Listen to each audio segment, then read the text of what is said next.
ఓం శ్రీ గురుభ్యో నమః. హరి ఓం. శ్రీ మహాగణాధిపతయే నమః. శుక్లాంబరధరం విష్ణుం శశివర్ణం చతుర్భుజం ప్రసన్నవదనం ధ్యాయేత్ సర్వవిఘ్నోపశాంతయే. సదాశివసమారంభాం వ్యాసశంకరమధ్యమాం అస్మదాచార్యపర్యంతాం వందే గురుపరంపరాం. వసుదేవసుతం దేవం కంసచాణూరమర్దనం దేవకీ పరమానందం కృష్ణం వందే జగద్గురుం. నారాయణ నమస్కృత్య నరం చైవ నరోత్తమం దేవీం సరస్వతీం వ్యాసం తతో జయముదీరయేత్. శరజ్యోత్స్నా శుద్ధాం శశియుత జటాజూటమకుటాం వరత్రాసత్రాణస్ఫటికఘుటికా పుస్తకకరాం సకృన్నత్వా నత్వా కథమివ సతాం సన్నిదధతే. మధుక్షీరద్రాక్ష మధురిమధురీణాః స్ఫటితయః. మనోజవం మారుతతుల్యవేగం జితేంద్రియం బుద్ధిమతాం వరిష్ఠం వాతాత్మజం వానరయూధముఖ్యం శ్రీరామదూతం శిరసా నమామి. శృతిస్మృతిపురాణానాం ఆలయం కరుణాలయం నమామి భగవత్పాదం శంకరం లోకశంకరం. హరి ఓం. ముందుగా ఆలయంలో వెలిసి ఉన్న వెంకటేశ్వర స్వామి వారి యొక్క పాద పద్మములకు శిరస్సు తాటించి నమస్కరిస్తూ, గతంలో మనం ఈ ప్రాంగణంలో సుదర్శన వైభవం గురించి చెప్పుకోవడం జరిగింది. మళ్ళీ స్వామివారి అనుగ్రహంతో ఈరోజు భజగోవిందం స్తోత్రం గురించి చెప్పుకునే ప్రయత్నం చేద్దాం, తెలుసుకునే ప్రయత్నం చేద్దాం. ముందుగా భజగోవిందము అంటే ఇది అన్ని దేవతా స్తోత్రాల లాంటి ఒక దేవతా స్తోత్రమా, లేదా దీనిలో ఏదైనా ప్రత్యేకత ఉన్నదా అంటే, మనకి దేవతా స్తోత్రాలు ఎన్నో ఉన్నాయి భగవంతుణ్ణి స్తుతించి అనుగ్రహం పొందడానికి. అలా భగవంతుణ్ణి స్తుతించి అనుగ్రహం పొందడానికి మనకున్న దేవతా స్తోత్రాలు లాంటిది ఈ భజగోవింద స్తోత్రమా, లేదా ఇందులో ఏదైనా ప్రత్యేకత ఉన్నదా అంటే, మనకి మానవ జన్మ చాలా గొప్పది, చాలా ఉత్కృష్టమైనది. ఆ మానవ జన్మ మనందరికీ లభించి ఆ మానవ జన్మలో మనం ఎలా మనిషిగా బ్రతకాలి, మన లక్ష్యం ఏమిటి, మనం దేన్ని పొందాలి, దేన్ని తెలుసుకుంటే అది పొందగలం, అది పొందకుండా మనకి అవరోధంగా వచ్చే విఘ్నాలు ఏమి, వాటిని ఎలా తొలగించుకోవాలి, వాటన్నిటి గురించి ఈ స్తోత్రం మనకి చెబుతూ ఉంటుంది. ఎందుకంటే జంతువునాం నర జన్మ దుర్లభం అంటే మనిషిగా జన్మించడం చాలా కష్టం, చాలా దుర్లభం. అందుకే మనకు మాట చెప్తారు, దుర్లభం త్రయమే వైతద్ దైవానుగ్రహ హేతుకం మనుష్యత్వం ముముక్షత్వం మహాపురుష సంశయ. అంటే 84 లక్షల జీవరాశుల్లో మానవ జన్మ లభించడమే అతి కష్టమైనది, చాలా దుర్లభమైనది. అది కేవలం దైవానుగ్రహం ఉంటే తప్ప దొరకదు. అటువంటి మానవ జన్మ లభించాక మనిషిగా పుట్టిన మనము ఏది సాధించాలి, మనకి గమ్యం ఏది అంటే, ఏ మనిషికైనా ఏ జీవుడికైనా, ఆ మాటకు వస్తే ఏ జీవుడికైనా లక్ష్యం ఏంటి అంటే మోక్షమే. నాకు ఆ లక్ష్యం తెలియదండి, నాకు ఆ గమ్యం తెలియదండి, మనకి తెలిసినా తెలియకపోయినా గమ్యం మాత్రం మోక్షమే. ఒకవేళ మనకి గమ్యం మోక్షము అని తెలిసి అది పొందడానికి మనం ఆకాంక్ష, మనకు ఒక కోరిక పుట్టింది అనుకోండి, మనకు ఆ కోరిక పుట్టింది, ఆ కోరిక పుట్టడమే ముముక్షత్వం. మోక్షం పొందాలి అనే కోరిక పుట్టడమే ముముక్షత్వం అన్నారు. అసలు మోక్షం అంటే ఏంటి? మోక్షము అంటే మన స్వస్వరూపాన్ని తెలుసుకోవడమే మోక్షము. ఏది మన అసలు స్వరూపమో అది తెలుసుకోవడం. మనం ఎంతసేపు మనం ఈ శరీరము మనము అన్న ఒక భ్రాంతిలో ఉంటూ ఉంటాము.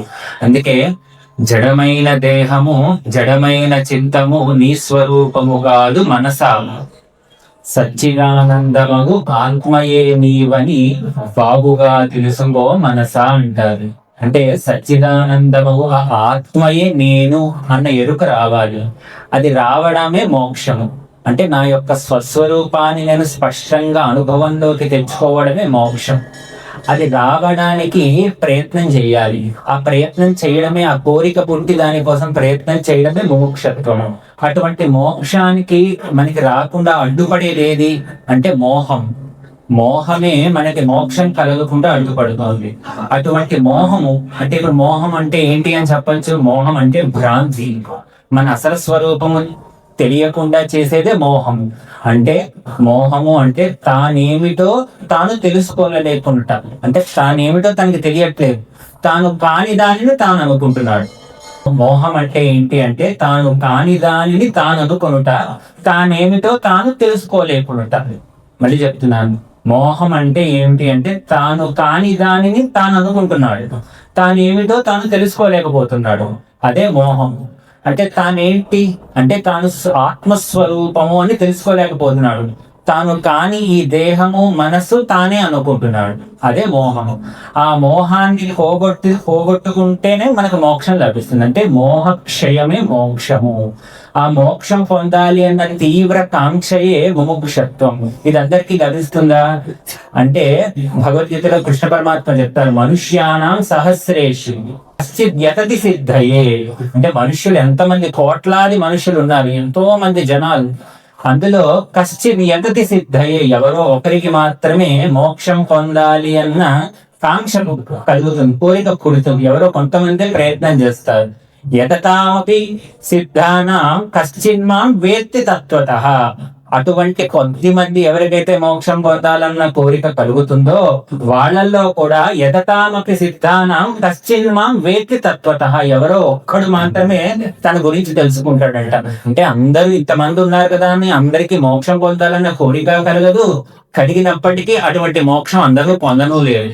ఏ ఒక్కడు మాత్రమే ఆ మోక్షాన్ని పొందగలడు. అంటే ముందు మనకు ఆ కోరిక కలగాలి, దాన్నే ముముక్షత్వం. అది ఎలా వస్తుంది? అది కూడా దుర్లభం, అది కూడా దైవానుగ్రహ హేతుకం అని చెప్తారు. అంటే మనుష్యత్వం, ముముక్షత్వం. సరే, నాకు ఏదో జన్మ పుణ్యం వల్ల నాకు మోక్షం మీద కాంక్ష కలిగింది, లభిస్తుందా అంటే మహాపురుష సంశ్రయం. మూడవది ఏంటి? మహాపురుషుల యొక్క సంశ్రయం. అంటే సద్గురువు, జగద్గురువు అనుగ్రహం దొరకాలి. అలాంటి సద్గురువు ఎవరైతే బ్రహ్మజ్ఞానం పొందారో అటువంటి గురువు యొక్క అనుగ్రహం కలిగితే అప్పుడు మనకి మోక్షం కలుగుతుంది. అంటే దైవానుగ్రహ హేతుకం, దుర్లభం ఏది అంటే మనుష్యత్వం, ముముక్షత్వం, మహాపురుష సంశ్రయ.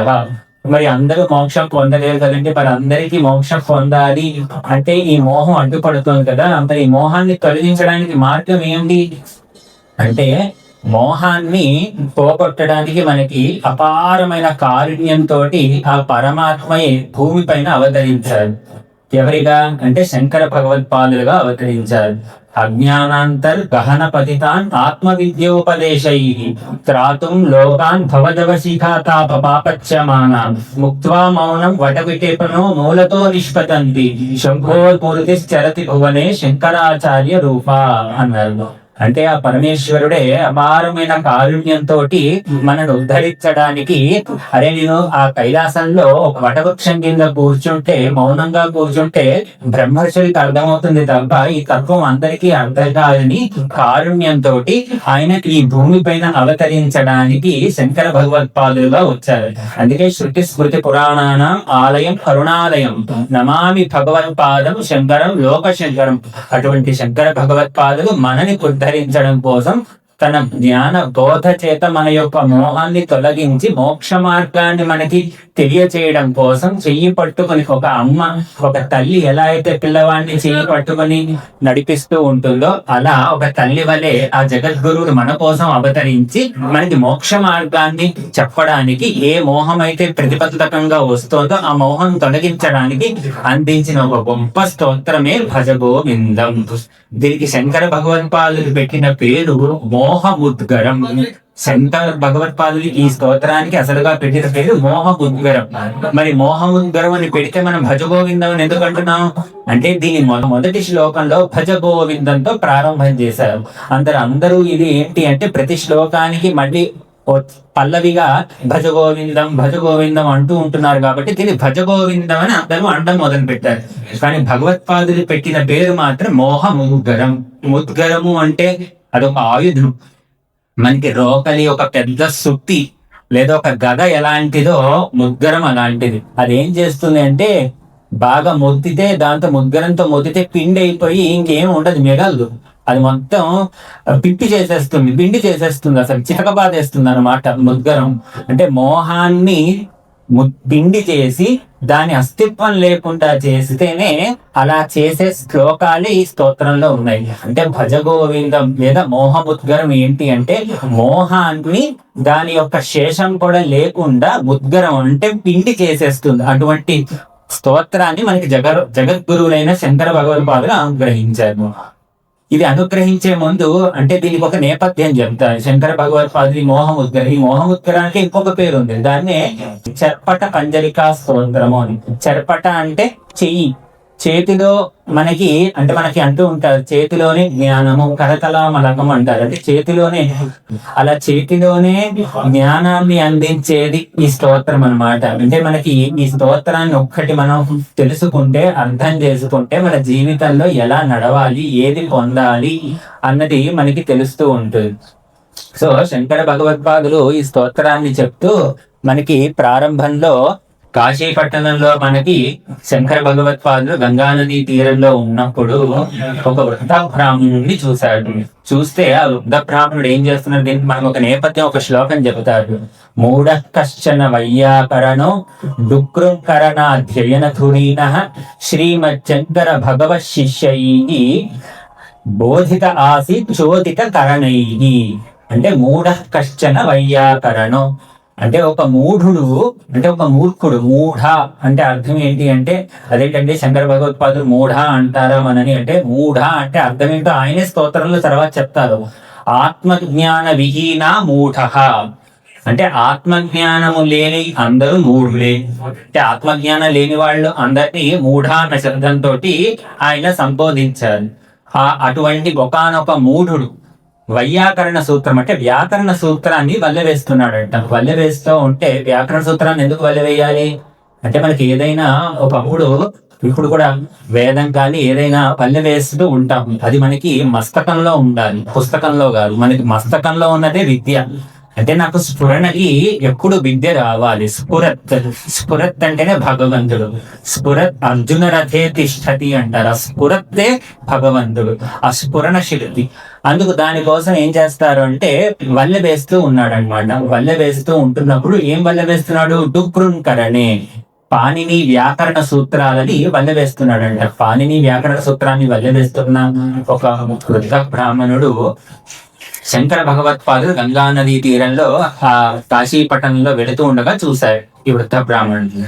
చూసిన వెంటనే ఆవేదన చెందారు. ఎందుకు ఆవేదన చెందడం, అరే ఇంత వృద్ధ వయసు వచ్చేసింది, ఇప్పుడు కూడా ఇంకా సూత్రాలని డుక్రుంకరణే అంటూ ఉన్నాడు, ఎప్పుడు తరిస్తాడు, ఎప్పుడు భగవంతుని ఆశ్రయిస్తాడు, ఈ సూత్రాలు ఏం దాన్ని రక్షించవే అంతే. సంప్రాప్తే సన్నిహితే కలిపి ఆ కాలం సమీపిస్తూ ఉంటే రక్షించడే అని ఆవేదన చెంది, మృత్యువు వస్తున్నప్పుడు ఈ సూత్రాలు ఏవి రక్షించవు అని ఆవేదన చెంది తను అప్రయత్నంగా బోధ చేశారు.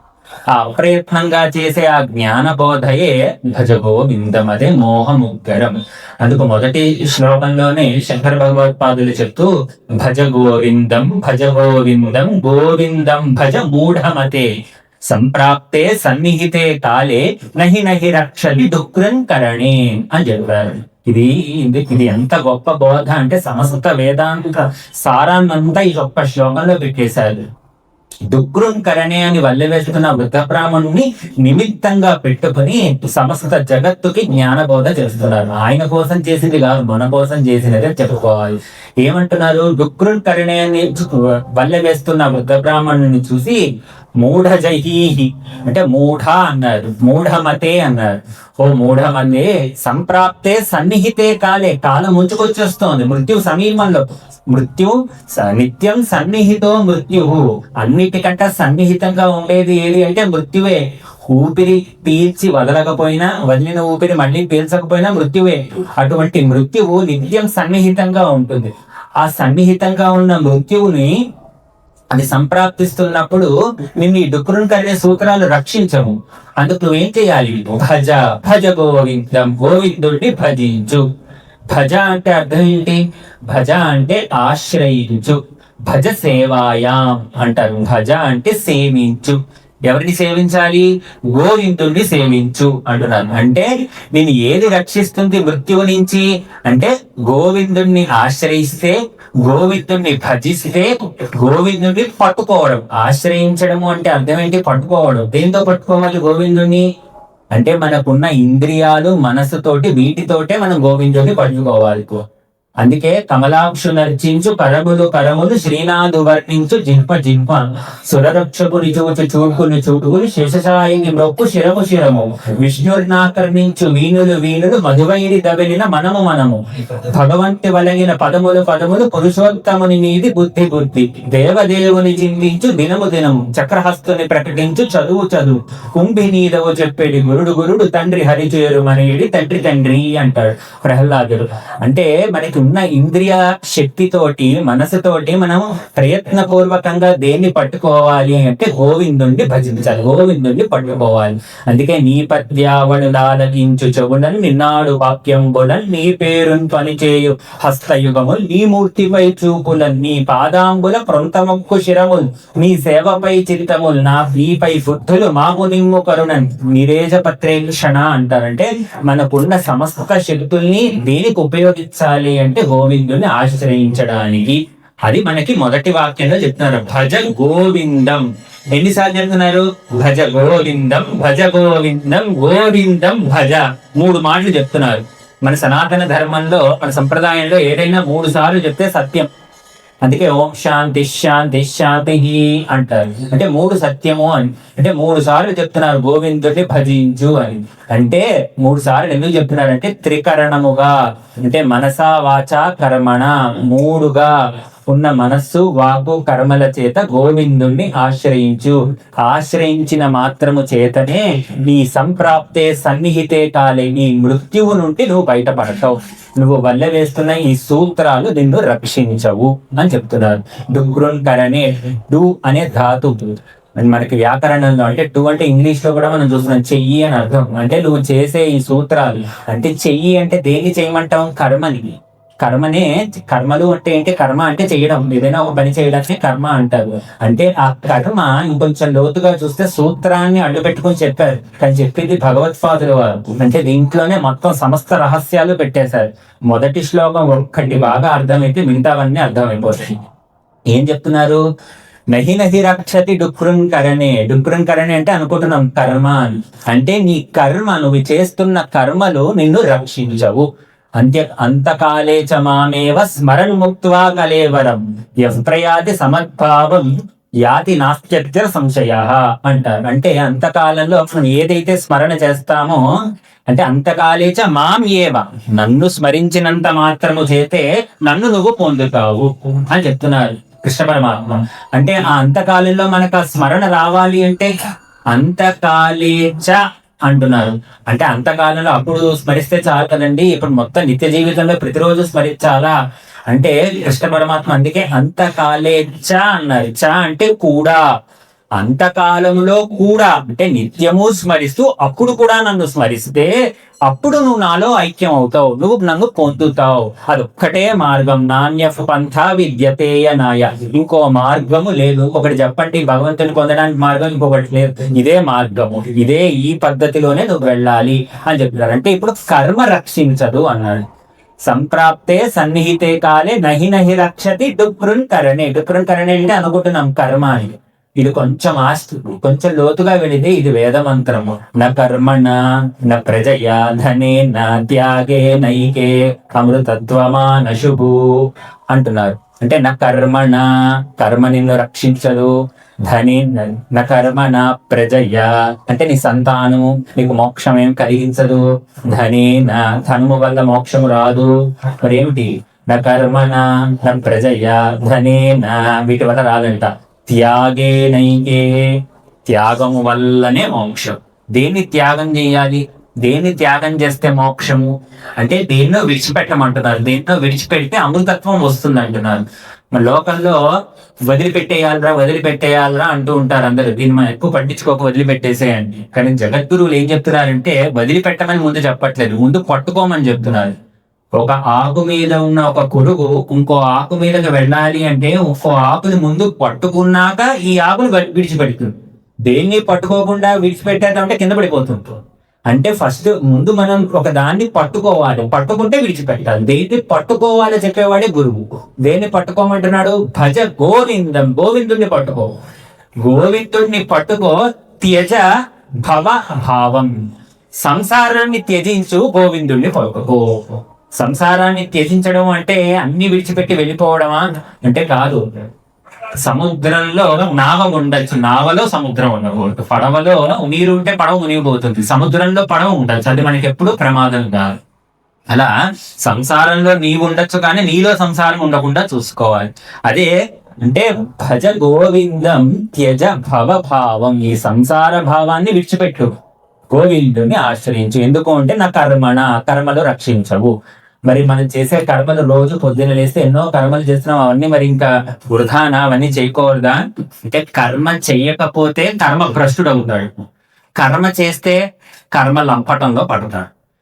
చేస్తే ముందేమో గొయ్యి వెనక నుయ్యి, అంటే కర్మ చేస్తే కర్మ లంపటం, విడిచిపెడితే కర్మ భ్రష్టత్వం. మరి ఎలా అంటే భోజనం చెయ్యాలి, ఒక భోజనం ఉదాహరణ తీసుకుంటే భోజనం చెయ్యాలి కదా అని అదే పనిగా తినేస్తే అజీర్తి చేస్తుంది, పొట్ట నొప్పి వచ్చేసి ఇంకా అసలు వాడు వాంతి చేసేసుకుంటాడు. సరే భోజనం మానేద్దామని అసలు చేయకుండా ఉంటే నీరసం వచ్చి ప్రాణమే పోవు. ఇప్పుడు భోజనం తినాలా తినకూడదా అంటే నీకు ఎంత అవసరమో అంతే తినాలి. ఎక్కువ తింటే కష్టం, లంపటం. ఇందాక చెప్పినట్టు కర్మ ఎక్కువ చేస్తే లంపటం, అసలు చేయకుండా ఉంటే భ్రష్టత్వం. మరి ఎలా అంటే భోజనం మానేస్తున్నావు, మానేయట్లేదు, నీకు ఎంత అవసరమో అంత చేస్తున్నావు. అంటే కర్మ కూడా నీకు ఎంత అవసరమో అంతే చెయ్యి. నాకు ఎలా తెలుస్తుంది కర్మ ఎంత అవసరమో అంటే కర్మ వల్ల జ్ఞానము కలుగుతోంది, ఆ కర్మ చేయి. కర్మ వల్ల చిత్తశుద్ధి కలుగుతోంది, ఆ కర్మ చేయి. కర్మ నీ విద్యుక్త, నీ ధర్మం, ఇది నీ ధర్మం అన్నది ఏ కర్మ అయితే ఉంటుందో అది చేయి. అంటే మనం కర్మ చెయ్యాలి అంటే 3 దృష్టిలో పెట్టుకోవాలి. ఒకటి, ఈ కర్మ వల్ల నాకు చిత్తశుద్ధి వస్తోంది, ఇది నా ధర్మము. మూడవది, దీనివల్ల జ్ఞానము లభిస్తోంది, ఎందుకంటే చిత్తస్య శుద్ధయే కర్మ కృతజ్ఞస్య నివృత్తయే. కర్మ ఎందుకు చేయాలి అంటే చిత్తశుద్ధి కోసమే. ఎందుకు చిత్తశుద్ధి? చిత్తశుద్ధి పొందితే తప్ప జ్ఞానము వచ్చినది నిలబడదు. మనకి నిత్యము మనం చెప్పుకునే ఉదాహరణ, ఒక పాలవాడు వచ్చి ఒక గిన్నెలో పాలు పోస్తానన్నాడు. వెంటనే నేను ఇంట్లో తోమని ఒక పాత్రని తీసుకొచ్చి ఏమైనా ఇందులో పాలు పోసే అని చెప్పాను. పోసే అంటే వాడు ఏమంటాడు, ఏమంటే ఇందులో పాలు పోస్తే అది సరిగ్గా లేదు, మీరు పోసిన పాలు విరిగిపోతాయండి అంటారు. నీకు అవన్నీ ఎత్తుకయ్యా పాలు పోయేట అన్నాడు. అతను పాలు పోసాడు, ఉంటాయా పాలు? ఉండవు, విరిగిపోతాయి.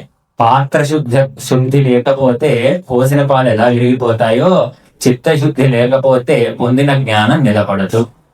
చిత్తశుద్ధి ఉంటే తప్ప జ్ఞానము నిలబడదు. ఆ జ్ఞానము వస్తే తప్ప మోక్షం కలగాలి. మోక్షం కలగాలి అంటే ఒక్కటే మార్గం, జ్ఞానం. ఆ జ్ఞానం కలగాలంటే చిత్తశుద్ధి. ఈ చిత్తశుద్ధి ఎలా వస్తుంది? నువ్వు చేసే కర్మాచరణ బట్టి. ఎలా చెయ్యాలి కర్మ చిత్తశుద్ధి రావాలి అంటే నిష్కామంగా చెయ్యాలి. అంటే నిష్కామంగా అంటే మనం చేస్తున్న కర్మ 3 రకాలుగా ఉంటే కర్మ చేయడం అనివార్యము. నహి కశ్చిత్ క్షణం అపి జాతు తిష్టత్య కర్మకృత్. కర్మ చేయకుండా ఒక్క క్షణం కూడా ఎవడు ఉండలేడు, కర్మ చేయవలసిందే. మరి ఎలా చేయాలి ఆ కర్మ? నేను చేస్తున్నాను అని అహంకారం విడిచిపెట్టి ఏదో శక్తి నా చేతి కర్మ చేయిస్తుందన్న భావన ఎప్పుడు పెట్టుకోవాలి. అంటే భగవత్ శక్తి వల్ల నేను ఇది చేయగలుగుతున్నాను అనే భావాన్ని పెట్టుకోవాలి.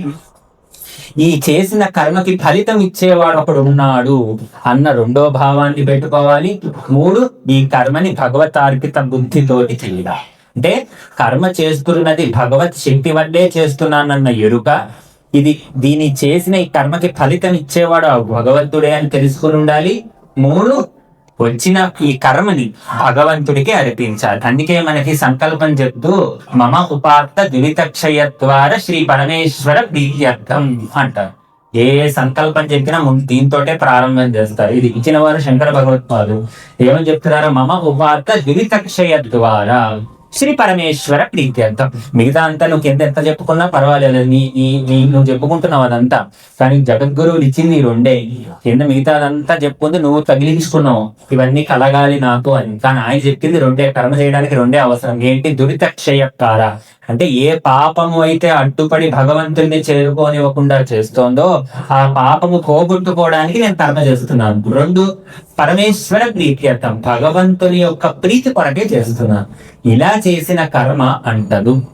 అందుకే రామకృష్ణ పరమహంస ఒక గొప్ప మాట చెప్తారు.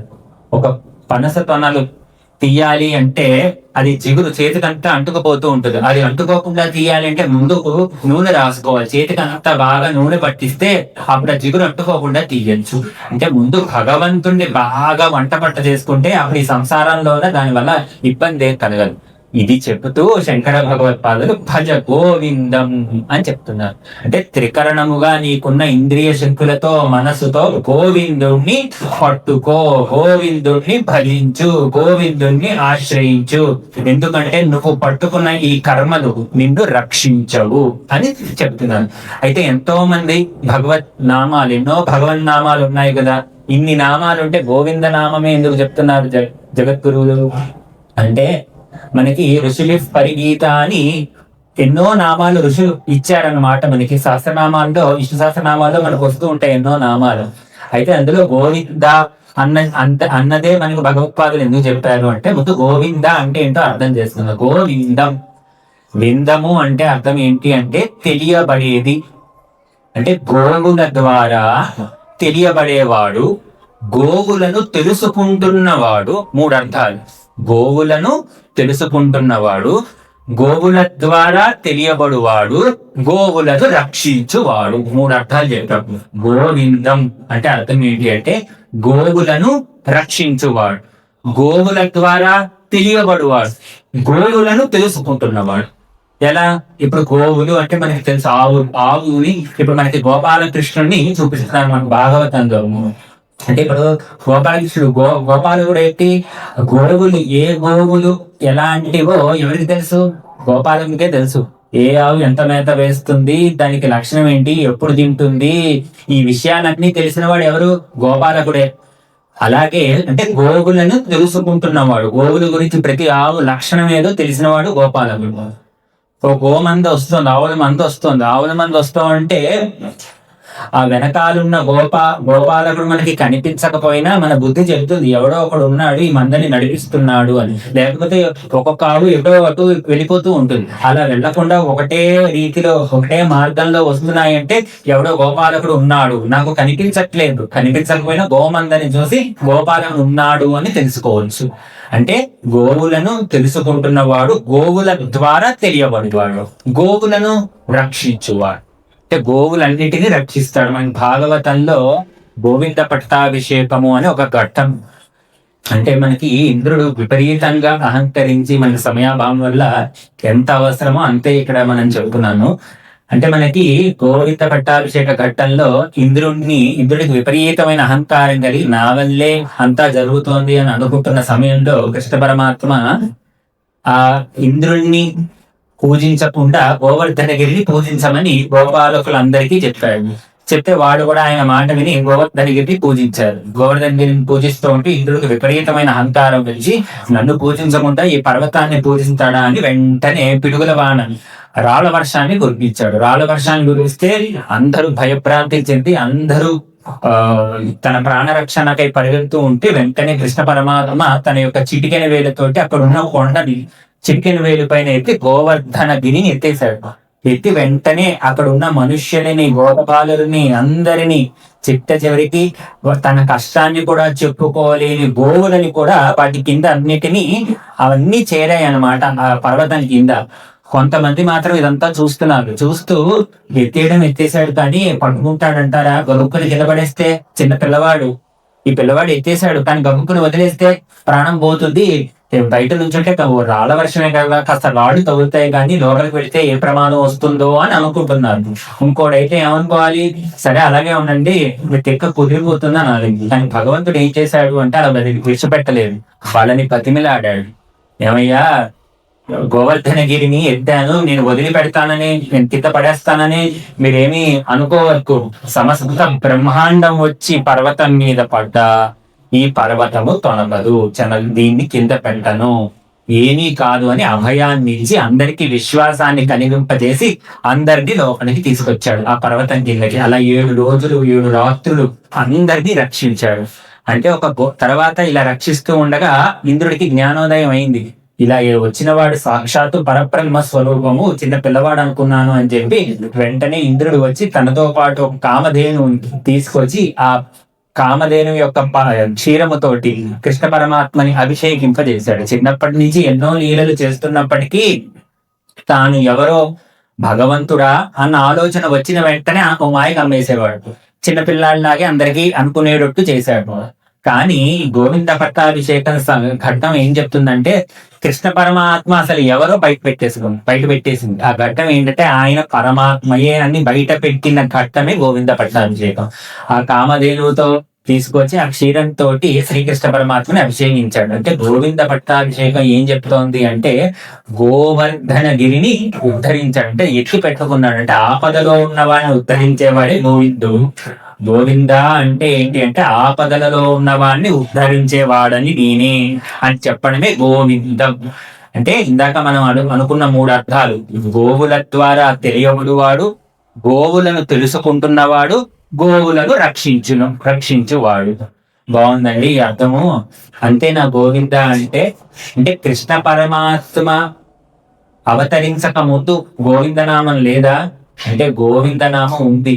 గోభిర్ నిగదిత గోవింద స్ఫుటనామానం బహునామానం గోధీ గోచర దూరం ప్రణమత గోవిందం పరమానందం అంటారు శంకర భగవత్పాదులే గోవిందాష్టకంలో. అంటే గోభిర్ నిగదితం అంటే గోభిహి అంటే వేదవాక్కులు. వేదంలో ప్రతిపాదింపబడిన ఆ పరమాత్మయే గోవిందుడు. గోభిర్ నిగదిత గోవింద స్ఫుట నామానం, అందులో చెప్తున్న నామమే గోవింద అన్న నామం. అదేంటంటే ఆయనకు ఉన్నది ఒకటే నామమా, నేను ఇంకా వేరే వేరే నామాలు చెప్తున్నానే? ఆ నామానికే బహునామానం. నువ్వు చెప్పే అన్ని నామాల గోవింద నామమే. గోధీ గోచర దూరం ప్రణమత గోవిందం పరమానందం అంటే గోధీ గో, ఇప్పుడే అనుకున్నాం. గో అంటే ఆవులు, గో అంటే ఇంకో అర్థం ఏంటి? వేదవాకులు. అంటే గో అంటే వేదము, వేదవాకులు. వేదవాకులని ఇందాక చెప్పిన 3 అర్థాలు.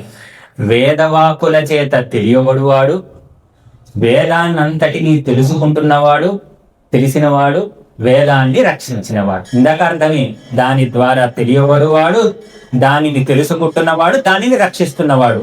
బిందం అలాగే ఉంది. గో శబ్దానికే మనం చెప్తున్న అర్థాలన్నీ వేద ప్రోక్తమైన అర్థాలే. అంటే ఇప్పుడు గో అంటే వేదము, వేదము ద్వారా తెలియబడువాడు. మనకి భగవద్గీతలో కూడా వేదైశ్చ సర్వైరహమేవ వేద్యః వేదాంత కృద్వేద విదేవ చాహం అంటారు మనకి 15వ అధ్యాయంలో. అంటే ఏం చెప్తున్నాడు? వేదైశ్చ సర్వైరహమేవ వేద్యః, వేదం ఎవరిని ప్రతిపాదిస్తోంది? ఆ పరమాత్మని. అంటే వేదము ద్వారా తెలియబడువాడు ఆయనే. వేదమును సమస్త వేదాన్ని తెలిసిన అనంతావై వేదాహ, వేదాన్ని అంతా తెలుసుకోవడం సాధ్యం కాదు. అంతటి వేదాన్ని తెలుసుకున్నవాడు ఎవడు? కేవలం పరమాత్మ మాత్రమే. అంటే వేదాన్ని తెలుసుకుంటున్నవాడు ఆయనే, వేదము ప్రతిపాదించేది ఆయన్నే, వేదాన్ని రక్షించిన వాడు ఆయనే. మత్స్యావతారం ఇలాంటి అవతారాలలో వేదాలను రక్షించిన వాడు ఆయనే. అంటే ఇప్పుడు గో అంటే ఏమని అర్థమవుతుంది? వేదము. ఇందాక గో అంటే గోవు ఆవులు అనుకున్నాం, ఇప్పుడు గో అంటే వేదము. ఇందాక చెప్పిన అర్థము కృష్ణ పరమాత్మ పరంగా చెప్పాం, దాన్ని లీలార్థం అంటారు. ప్రతి నామానికి లీలార్థము పరమార్థము అని ఉంటాయి. లీలార్థము అంటే భగవంతుడు పరమాత్మ ఒక అవతారాన్ని స్వీకరించినప్పుడు తనతో పాటు కొన్ని నామాలు కూడా వస్తాయి. అవి కూడా ఆయన అక్కడ ప్రదర్శిస్తూ ఉంటాడు. ఆ ప్రదర్శించిన లీల ద్వారా ఆ నామం ఆయనకి సార్థకత అవుతూ ఉంటుంది. అది లీలార్థం. కానీ లీల చెయ్యక ముందు కూడా ఆ నామం ఉండేది, దాని పరమార్థం. అది గో అన్న శబ్దానికి 2వ అర్థం మనకి వేదము. గో అంటే భూమి.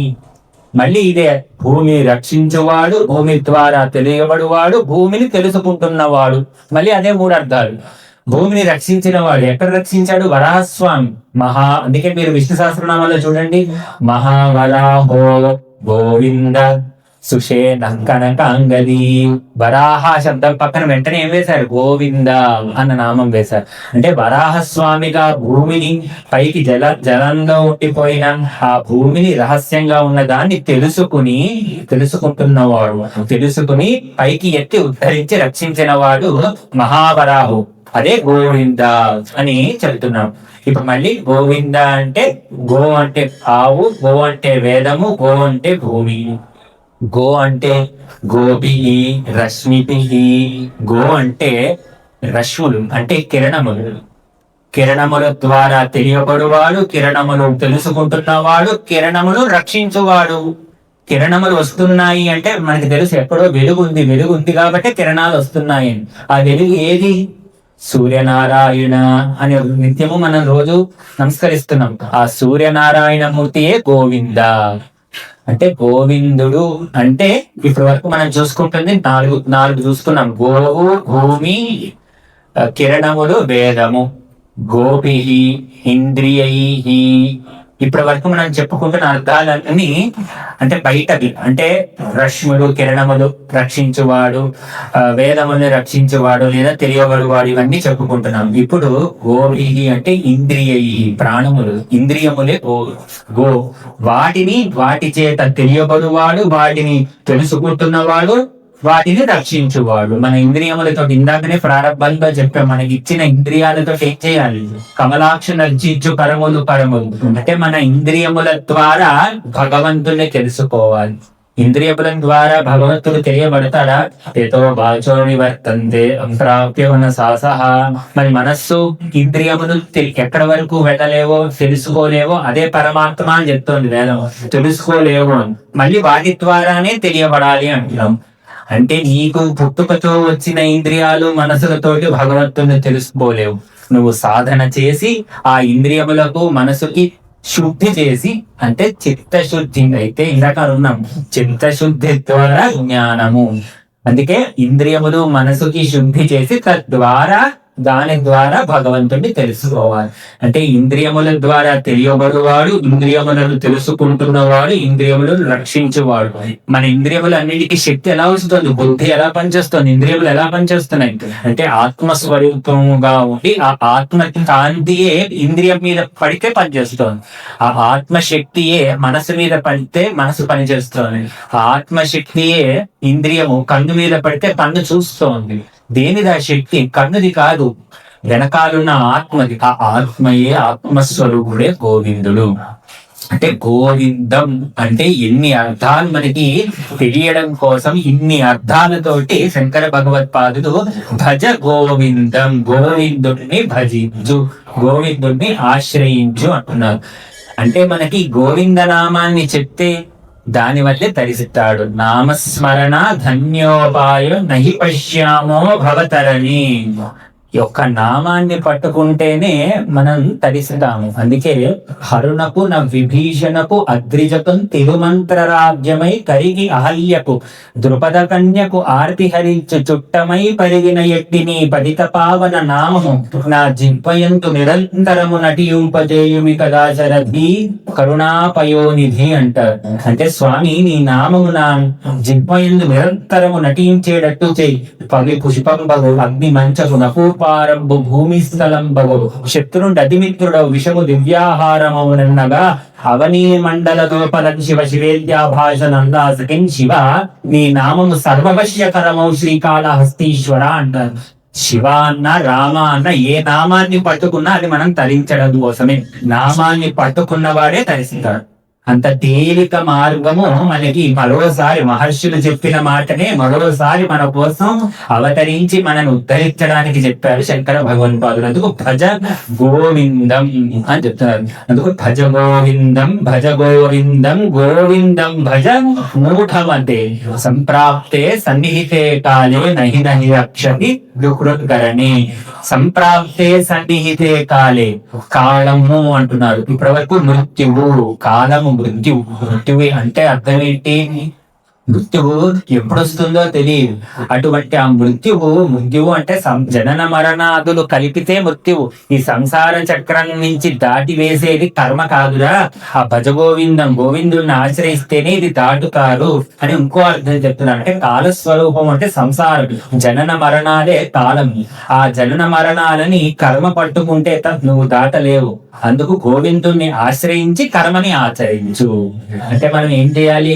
ఈ మొదటి శ్లోకానికి ఒక్క వాక్యంలో చెప్పాలి అంటే ధర్మాన్ని ఆచరించు, గోవిందుణ్ణి ఆశ్రయించు. గోవిందుణ్ణి ఆశ్రయించు, ధర్మాన్ని ఆచరించు. అది మనకి ఈ శ్లోకం చెబుతుంది. అందుకే మనకి ఎన్ని సంపదలు లభించినా గోవిందుణ్ణి మరిపించే సంపద అది ఆపద. గోవిందుణ్ణి గుర్తు చేసే ఆపదయే సంపదం. గోవిందుణ్ణి గుర్తు చేసే ఆపద సంపద. గోవిందుణ్ణి మరిపించే సంపదే ఆపద. అందుకు నిరంతరము మనకు ఆ గోవిందుణ్ణి మన స్మరణలోకి తెచ్చుకునే ప్రయత్నం చేయాలి. ఇవన్నీ ప్రయత్నంగానే చేయాలి. పుట్టుకతో రాకపోయినా మనం దాన్ని ఎలా ప్రయత్నించాలి, అది ప్రయత్నించడానికి మనకు వస్తున్న అవరోధాలు ఏమిటి అనేది మిగతా శ్లోకాల నుండి చెప్తున్నారు. అంటే ధర్మాన్ని పట్టుకోవాలి, ధర్మం ద్వారా మన చిత్త జీవన మోక్షాన్ని పొందాలి. కానీ మధ్యలో రెండు ఉన్నాయి, అవే అర్థము కామము. వాటి గురించి రెండవ శ్లోకంలో శంకర భగవత్పాదులు చెప్తున్నారు. మూఢజయీ ధనాగమ తృష్ణాం కురు సద్బుద్ధిం మనసి వితృష్ణాం యలభసే నిజ కర్మోపాత్రం విత్తం తేన వినోదయ చింతం అని చెప్తున్నారు. అంటే మూఢజయీ, మళ్ళీ సంబోధన ఏమిటి? మూఢ అంటున్నారు. మూఢ అంటే ఇందాక అనుకున్నాం, ఆత్మజ్ఞాన విహీన మూఢా. ఆత్మజ్ఞానం లేనివాడినే మూఢుడు అంటారు. ఆ మూఢ జయీ ధన ఆగమ తృష్ణ. గొప్ప మాట వేశారు, తృష్ణం. తృష్ణ అంటే అర్థం ఏంటంటే ఆశ. ధన ఆగమ తృష్ణ, ధనాన్ని విడిచిపెట్టమనట్లేదు. ఇక్కడే జాగ్రత్తగా ఆలోచించాలి. శంకర భగవత్పాదులు ధనం వద్దనట్లేదు, ధన ఆగమ తృష్ణ. ధనమును సంపాదించాలి అన్న తృష్ణని విడిచిపెట్టు. జయించు, దాన్ని జయించమంటున్నారు. ఎందుకు అంటే ధనము మనం ధర్మం. అందుకే ధనం ఎలా సంపాదించాలి అంటే ముందు ధనం చెప్పాలి. ధనం మూలం ఇదం జగత్తు అంటారు. అంటే ధనం అవసరమే. మన విద్య జీవితం కొనసాగాలి అంటే ధనం కావాలి. కానీ ఆ ధనానికి ముందు ఏం చెప్తున్నారు? అర్థానికి ముందు ఏం చెప్పారు? ధర్మాన్ని పట్టుకో. ధర్మంగా పట్టుకుని ధనం సంపాదించు. తర్వాత ధర్మం తతసుఖం. విద్యా దదాతి వినయం, వినయాన్ యాతి పాత్రతం, పాత్రత్వాత్ ధనమాప్నోతి, ధనాత్ ధర్మం తతసుఖం అన్నాడు. అంటే ధనం వల్ల సుఖం రావాలి, ధనం వల్ల ధర్మం రావాలి, ధర్మం వల్ల సుఖం. మనం ఏం చేస్తున్నాం? ధనం వల్ల సుఖం అనుకుంటున్నాం, మధ్యలో ధర్మాన్ని తీసేస్తున్నాము. అంటే ఇక్కడ రెండు చెప్తున్నారు, అర్థం ముందు ధర్మం పెట్టారు. ఇక్కడ ధనాత్ ధర్మం తతసుఖం అన్నారు, ధనం తర్వాత ధర్మం పెట్టారు. అంటే ధనానికి ముందు ధర్మం చెప్పారు, ధనానికి తర్వాత కూడా ధర్మం చెప్తున్నారు. అంటే ధర్మంతో కూడిన ధనాన్ని నువ్వు సంపాదించు. మళ్ళీ ఆ ధనాన్ని ఎలా ఖర్చు పెడతావు? ధర్మంతో ఖర్చు పెడతావు. దానివల్ల ఏమొస్తుంది? ధనాంత ధర్మం తత సుఖం, దానివల్ల సుఖం వస్తుంది. మనం ఏం చేస్తున్నాం? ఆ మధ్యలో ఉన్న ధర్మాన్ని తీసేది ధనం వల్లే సుఖం అంటున్నాం. ధనం వల్ల సుఖం కాదు. అర్థమనర్థం భావయ నిత్యం. భగవత్పాదుల వారే తర్వాత చెప్తారు, అర్థం అనర్థం భావయ నిత్యం నాస్తి కథ సుఖ లేశ సత్యం. దానివల్ల అర్థం అనర్థం, దానివల్ల సుఖము లేశ మాత్రము కూడా లేదు. పుత్రాదపి ధన భాజాం భీతి. అంటే పుత్రుల వల్ల కూడా మనకి భీతి. సర్వత్రైషా విహితారీతి. లోక సహజమయ్యా. ధనం ఎక్కువ ఉంటే నీకు అందరి వల్ల భయమే కలుగుతుంది. ఏం చేసుకోవాలి, ఎలా దాచుకోవాలి, ఎవరెప్పుడు పట్టుకుపోతారా అని భయం వేస్తూ ఉంటుంది. అందుకే మనకి తల్లి గర్భం నుండి ధనము తేడెవ్వరు, వెళ్ళిపోయేడి నాడు వెంటరారు. లక్షాధికారైన లవణమన్నమే గాని మెరుగు బంగారంపు మింగబోడు. విత్తమార్జన చేసి విర్రవీగుటే గాని కూడబెట్టిన సొమ్ము కుడువబోడు. కొద్దుగా మరుగైన భూమి లోపల దాన ధర్మము లేక దాచి దాచి తుదికి దొంగలకిత్తురో దొరలకవును. తేనె జుట్టీగలీయవా తెలుగురులకు భూషణ వికాస శ్రీధర్మ పురనివాస దుష్ట సంహార నరసింహ దురిత దూర అంటారు. తల్లి గర్భము నుండి ధనం ఎవరు తేడు, కుర్తి చేతులతో వస్తాడు. తల్లి గర్భము నుండి ధనము తేడెవ్వడు. వెళ్ళిపోయేడి నాడు వెంట రాదు. లక్షాధికారైన లవణమన్నమే గాని మెరుగు బంగారంపు మింగబోడు. బోల్డ్ డబ్బు ఉందని కాస్త బంగారం ఎవడైనా తింటాడు? ఎవడు తిండు, మామూలు అన్నమే తినాలి.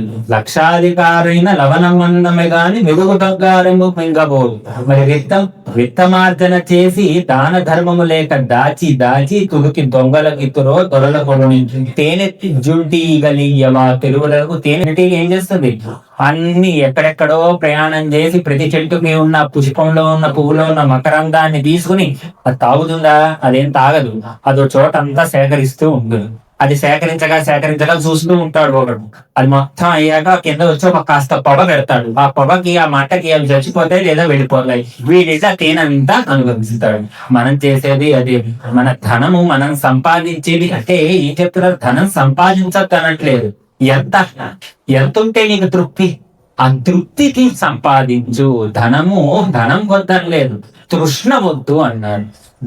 మన ప్రవృత్తి మార్గంలో ఉన్నవాడికి అంటే గృహస్థాశ్రమంలో ఉన్నవాడికి ధనం అవసరం, నిత్యం జీవితం గడవడానికి కావాలి. కానీ ధనం ఎలా సంపాదించాలంట? మూఢజహీది ధనాగమ తృష్ణ కురు సద్బుద్ధిం మనసివి తృష్ణ. తృష్ణని విడిచిపెట్టి కురు సద్బుద్ధి మనసివి తృష్ణం ఎల్లభసే నిజ కర్మోపాంత.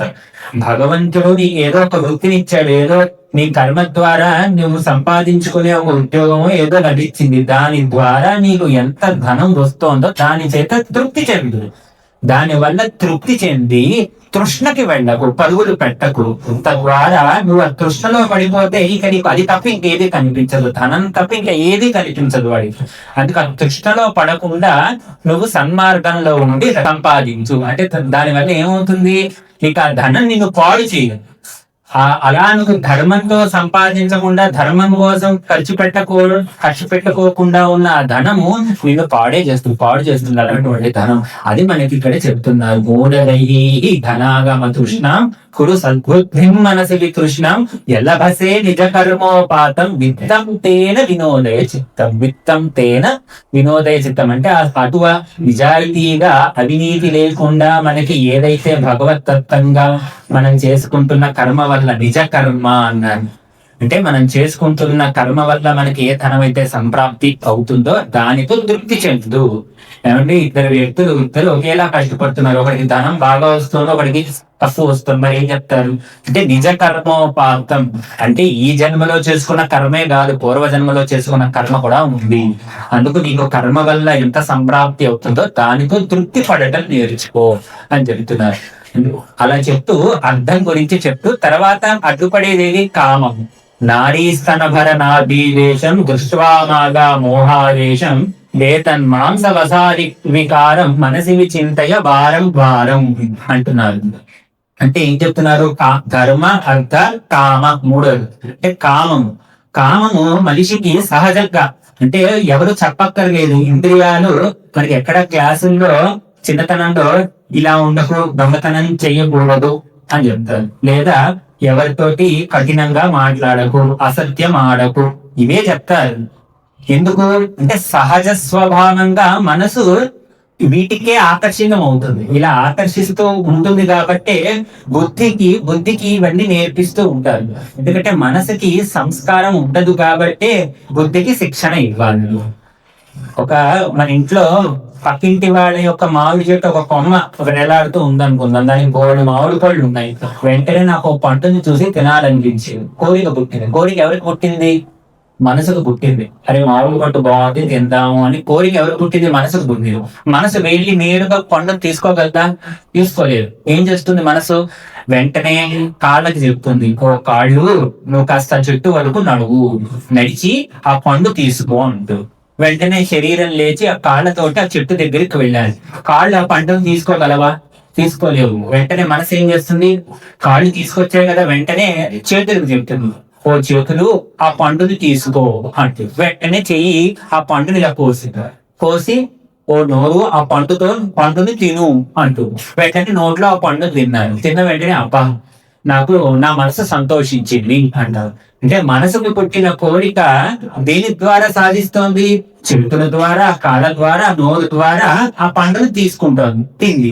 వెంటనే పక్కింటి ఆయన చూశాడు, ఏమయ్యా అడగకుండా పండును తీసుకుంటున్నావు, నీకు బుద్ధి లేదా అంటాడు.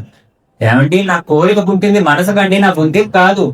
కోరిక పుట్టింది మనసుకి, తీసుకొచ్చిందేమో కాళ్ళు, కోసిందేమో చెయ్యి, తిందేమో నోరు. బుద్ధి లేదా అన్నారు ఏమిటి? నా బుద్ధి తిడుతున్నారు మీరు అన్నాడు. అంటే మనసుకు ఆ కోరిక పుట్టినా నీ బుద్ధి ఏమైంది అంటారు. అంటే శిక్షణ దేనికి? బుద్ధికి శిక్షణ. అంటే బుద్ధి నీది వికసిస్తే తప్ప నీ మనసుని సంస్కరించలేవు. కోరిక పుట్టింది మనసుకే, తీసుకెళ్ళింది కాళ్ళే, కోసింది చెయ్యే, తింది నోరే, కానీ బుద్ధి లేదా అన్నాడు వాడు. అంటే అడిగి తీసుకోవాలన్న బుద్ధి లేదా అన్నాడు. అంటే తిట్లు పడిందేమో బుద్ధి. అంటే బుద్ధిని మనం బుద్ధికి మనకి శిక్షణ ఇవ్వాలి. అందుకే మనకి ధియో యోన ప్రచోదయాతు అంటాం. బుద్ధి గాయత్రి ఎందుకు చేస్తాం అంటే బుద్ధి శక్తి ప్రచోదనం కోసమే నిత్యము మనం చేయాల్సింది ఏంటి అంటే మంచి బుద్ధిని ఇయ్యవే. ఆ బుద్ధి మంచిగా ఉండాలి. ఆ మంచి బుద్ధిని ఇవ్వడానికి మనం ప్రయత్నం చేయాలి. ఆ బుద్ధి అన్నిటికీ మనసు ఆకర్షించి వెళ్ళిపోతూ ఉంటుంది. ఇందాక చెప్పుకోవాలంటూ ధనం మీదకి వెళ్ళిపోతుంది, కామం మీదకి. గృహస్థాశ్రమంలో ఉన్నవాడు ఋషులు గ్రహించారు మనకి ఇవన్నీ స్వభావంగా వచ్చాయి. అందుకే ఏం చేశారు? ధర్మపత్నిని స్వీకరించు అన్నారు. అంటే నీ కామాన్ని ధర్మంతో ముడివేశారు. అంటే ధర్మబద్ధంగా జీవించు అన్నారు. అది ఎప్పుడైతే ఆ ధర్మ ఆ కట్టడి లేదో వెంటనే విశృంఖలత్వం, అంటే మనకి ఇంకా నియంత్రణ ఉండదు. నిగ్రహ శక్తి ఉండకుండా ఎవరిని పడితే వాళ్ళని మోహించడం మొదలు పెడుతుంటాం. తద్వారా వాడు వినాశనాన్ని వాడే కోరుకుంటూ ఉంటాడు. అందుకు శంకర భగవత్పాదులు ఏం చెప్తున్నారు? నారీ స్తనభర నాభీరేషం. నువ్వు ఏదైతే ఎవరిని చూసైతే అంత మోహితుడు అవుతున్నావో ఒక్కసారికి వాళ్ళ అసలు తత్వాన్ని గ్రహించు. పురుషులకైతే స్త్రీలు, స్త్రీలకైతే పురుషులు, ఎవరినైనా తీసుకోవచ్చు మనం. ఏమిటి వాళ్ళలో ఉన్నది అంటే అస్థి, మాంసము, శుక్ల ఇవే ఉంటాయి. మాంస పదార్థాలతోటి తయారు చేసి పైన కప్పిన ఒక తోలు తింటి పైకి ఎంత అందంగా ఒక వస్త్రాన్ని కప్పినా వస్త్రం లోపలంతా ఒక కంపు పదార్థం, ఒక మాంసం, ఇవన్నీ కంపు పదార్థాలు ఉంటాయి. ఎవడు మాత్రం ఇష్టపడతాడు? ఎవడు ఇష్టపట్టు.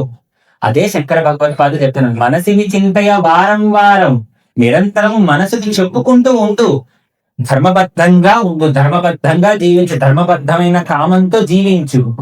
కామ అంటే వెంటనే మనం అనొచ్చు, ఏమంటే ఎంత చెప్తున్నా నా మనసు విడిపించుకోవట్లేదు మరి అలాంటప్పుడు ఏం చేయాలి? రోసి రోయదు కామినీ జనుల తారుణ్యో సౌఖ్యం పులన్ పాసీపాయు పుత్రమిత్ర ధన సంపద్భ్రాంతి వాంఛాలతల్ రోసీకోయగు నామనం బగట నీకును ప్రీతిగా సత్క్రియలు చేసి చెయ్యవు. దీని తురుళనచవే శ్రీకాళహస్తీశ్వర అంటారు.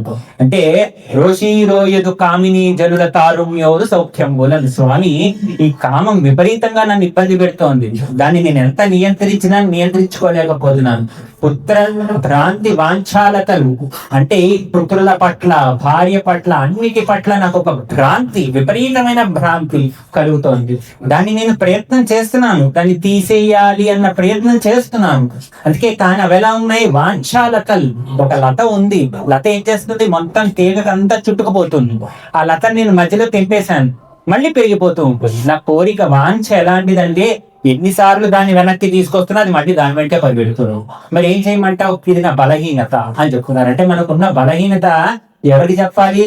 మనుషులకి చెప్తే బలహీనత నవ్వుతారు, ఎవ్వరు సహకరించారు, ఎవ్వరు మనకి అర్థం చేసుకుని రక్షించారు. మనకున్న బలహీనత ఎవరికి చెప్పాలి? గోవిందుడికే చెప్పుకోవాలి. అందుకు రోసి రోయుదు కామినీ జనుల తారుణ్యోరు సౌఖ్యములను పాసీపాయుదు పుత్ర మిత్ర ధన సంపద్భ్రాంతి వాంఛాలతలు కోసి కోయదు.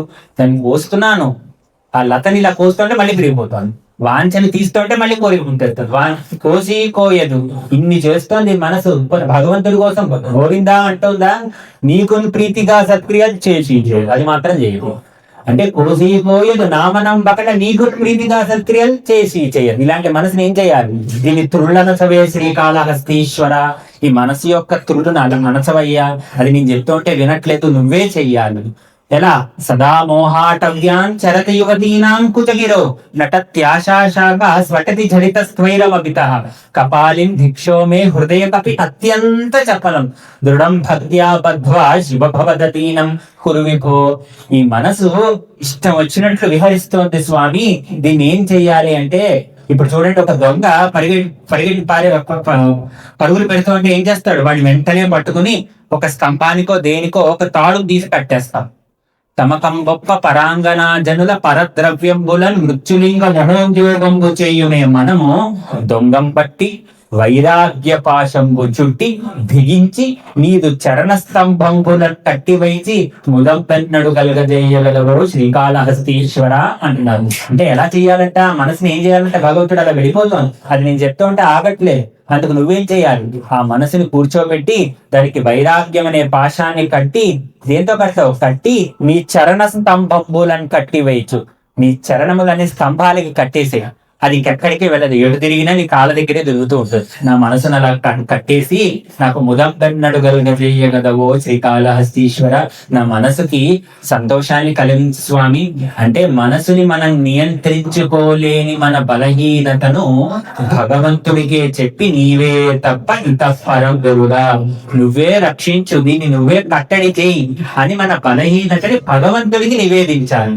ఎప్పుడైతే మన బలహీనతని మనసుని నియంత్రించలేకపోతే భగవంతుడికి చెప్పామో ఆయనే దాన్ని మనకి శక్తిని ఇస్తాడు, ఆయనే ఆయన యొక్క చరణ స్తంభాలకి కట్టి వేస్తాడు. అందుకే ఇందాక చెప్పిన శ్లోకంలో ఆ మనసు అలా విహరిస్తూ ఉంటే పరమేశ్వరుని అడుగుతున్నాడు ఏమని, హృదయ కపి అత్యంత చపలం. హృదయం, ఈ మనసు కపి కోతి వంటిది, దాన్ని ఏది వద్దంటే అదే చూస్తుంది. కోతి ఎందుకు ఇలా చేస్తున్నావు అంటే ఏం అర్థం ఉండదు, అర్థం పర్థం లేకుండా ఏదో చేస్తూ ఉంటుంది. నా హృదయం కూడా అలాంటిదే, అందుకు నువ్వేం చేయి, దాన్ని భక్తి అనే తాడుతో కట్టి నీతో పట్టుకుపో. అంటే నువ్వు ఎక్కడికి వెళ్తే ఆ మనసును కూడా పట్టుకెళ్ళిపో అని చెప్తున్నారు. ఏ భక్తుడు అడిగినా అదే అడిగాడు. అంటే మన మనసును నియంత్రించడానికి భగవంతుని ఆశ్రయించడం తప్ప ఇంకో మార్గం లేదు. అన్నిటికీ అదే మందు, భజ గోవిందం. ఎవరైనా మనకి ఫోన్ చేసి ఏదైనా కష్టం చెప్తున్నారు, ఏమంటే ఈ కష్టం వస్తోంది ఏం చేయాలి అని అడిగారు, భజ గోవిందం. ఏమంటే తలనొప్పిగా ఉంది ఏం చేయమంటారు, భజ గోవిందం. అన్నిటికీ మందు ఏది అంటే భజ గోవిందం, గోవిందుడే భజించు, అదే నీకు మందు, అన్నిటికీ మందు అదే, అదే చెప్తున్నారు. చెప్తూ ఇది పొందడానికి మనకి అర్థము కామాన్ని జయించాలి, అర్థము కామాన్ని విగ్రహించుకుని ధర్మబద్ధంతో, అర్థము ధర్మబద్ధంతో కామాన్ని మనం అనుభవించమని చెప్తున్నారు. విచ్చలి విడతనం లేకుండా కామాన్ని అర్థాన్ని నిగ్రహించుకుంటే మనం భగవంతుణ్ణి పొందడానికి ఏ ఆటంకాలు ఉన్నాయో అవి తొలగిపోతాయి. ఇవన్నీ చేయడానికి జీవితం ఎంతకాలం ఉంటుంది, జీవితం చాలా అశాశ్వతం. అందుకే నలినీ దళగత జలమతి తరళం తత్వజీవితం అతిశయ చపలం విద్యాభిమానగ్రస్తం లోకం శోక హతంచ సమస్తం అంటారు శంకరుడు. అంటే ఈ జీవితం ఎలాంటిది అంటే తామరాకు మీద నీటి బొట్టు లాంటిది. తామరాకు మీద నీటి బొట్టు ఎంతసేపు ఉంటుంది ఎవడు చెప్పలేడు, కరెంట్ ఎప్పుడు పోతుంది ఎవడు చెప్పలేడు. అంటే జీవితం ఎలాంటిది అంటే క్షణభంగురం, ఏ క్షణాన్న ఏమవుతుందో ఎవ్వరికీ తెలియదు. అందుకు ఉన్న కాలాన్ని అభిమానగ్రస్తం, రోగాల చేత దుఃఖాల చేత అభిమానం చేత మనం వృధా చేసేసుకుంటున్నాం. వృధా చేసేసుకుని నాకు తోచట్లేదండి, కాసేపు ఏం చేయమంటారు, అసలు తోచట్లేదంటారు, కాలక్షేపం లేదంటున్నారు చాలా మంది. కాలాన్ని ఎలా వెళ్ళబుచ్చాలి అని, కాలక్షేపో నకర్తవ్యం క్షీణే ఆయుర్ క్షణే క్షణే యమస్య కరుణానాస్తి కర్తవ్యం హరి కీర్తనం. కాలక్షేపం, కాలం నీ కోసమేం ఆగదు, కాలం వెళ్ళిపోతూ ఉంటుంది. అది వెళ్ళిపోతూ ఏం చేస్తుంది, క్షీణే ఆయుర్ క్షణే క్షణే, నీ ఆయుష్ని కూడా తీసుకెళ్ళిపోతూ ఉంటుంది. కాలం వెళుతూ నీ ఆయువుని కూడా పట్టుకెళ్ళిపోతూ ఉంటుంది. అందుకు నువ్వేం చేయాలి, యమస్య కరుణానాస్తి, కాలం మృత్యు వచ్చేస్తూ ఉంటుంది. మృత్యు వచ్చి యమస్య కరుణానాస్తి, కారుణ్యం లేదు మృత్యువుకి.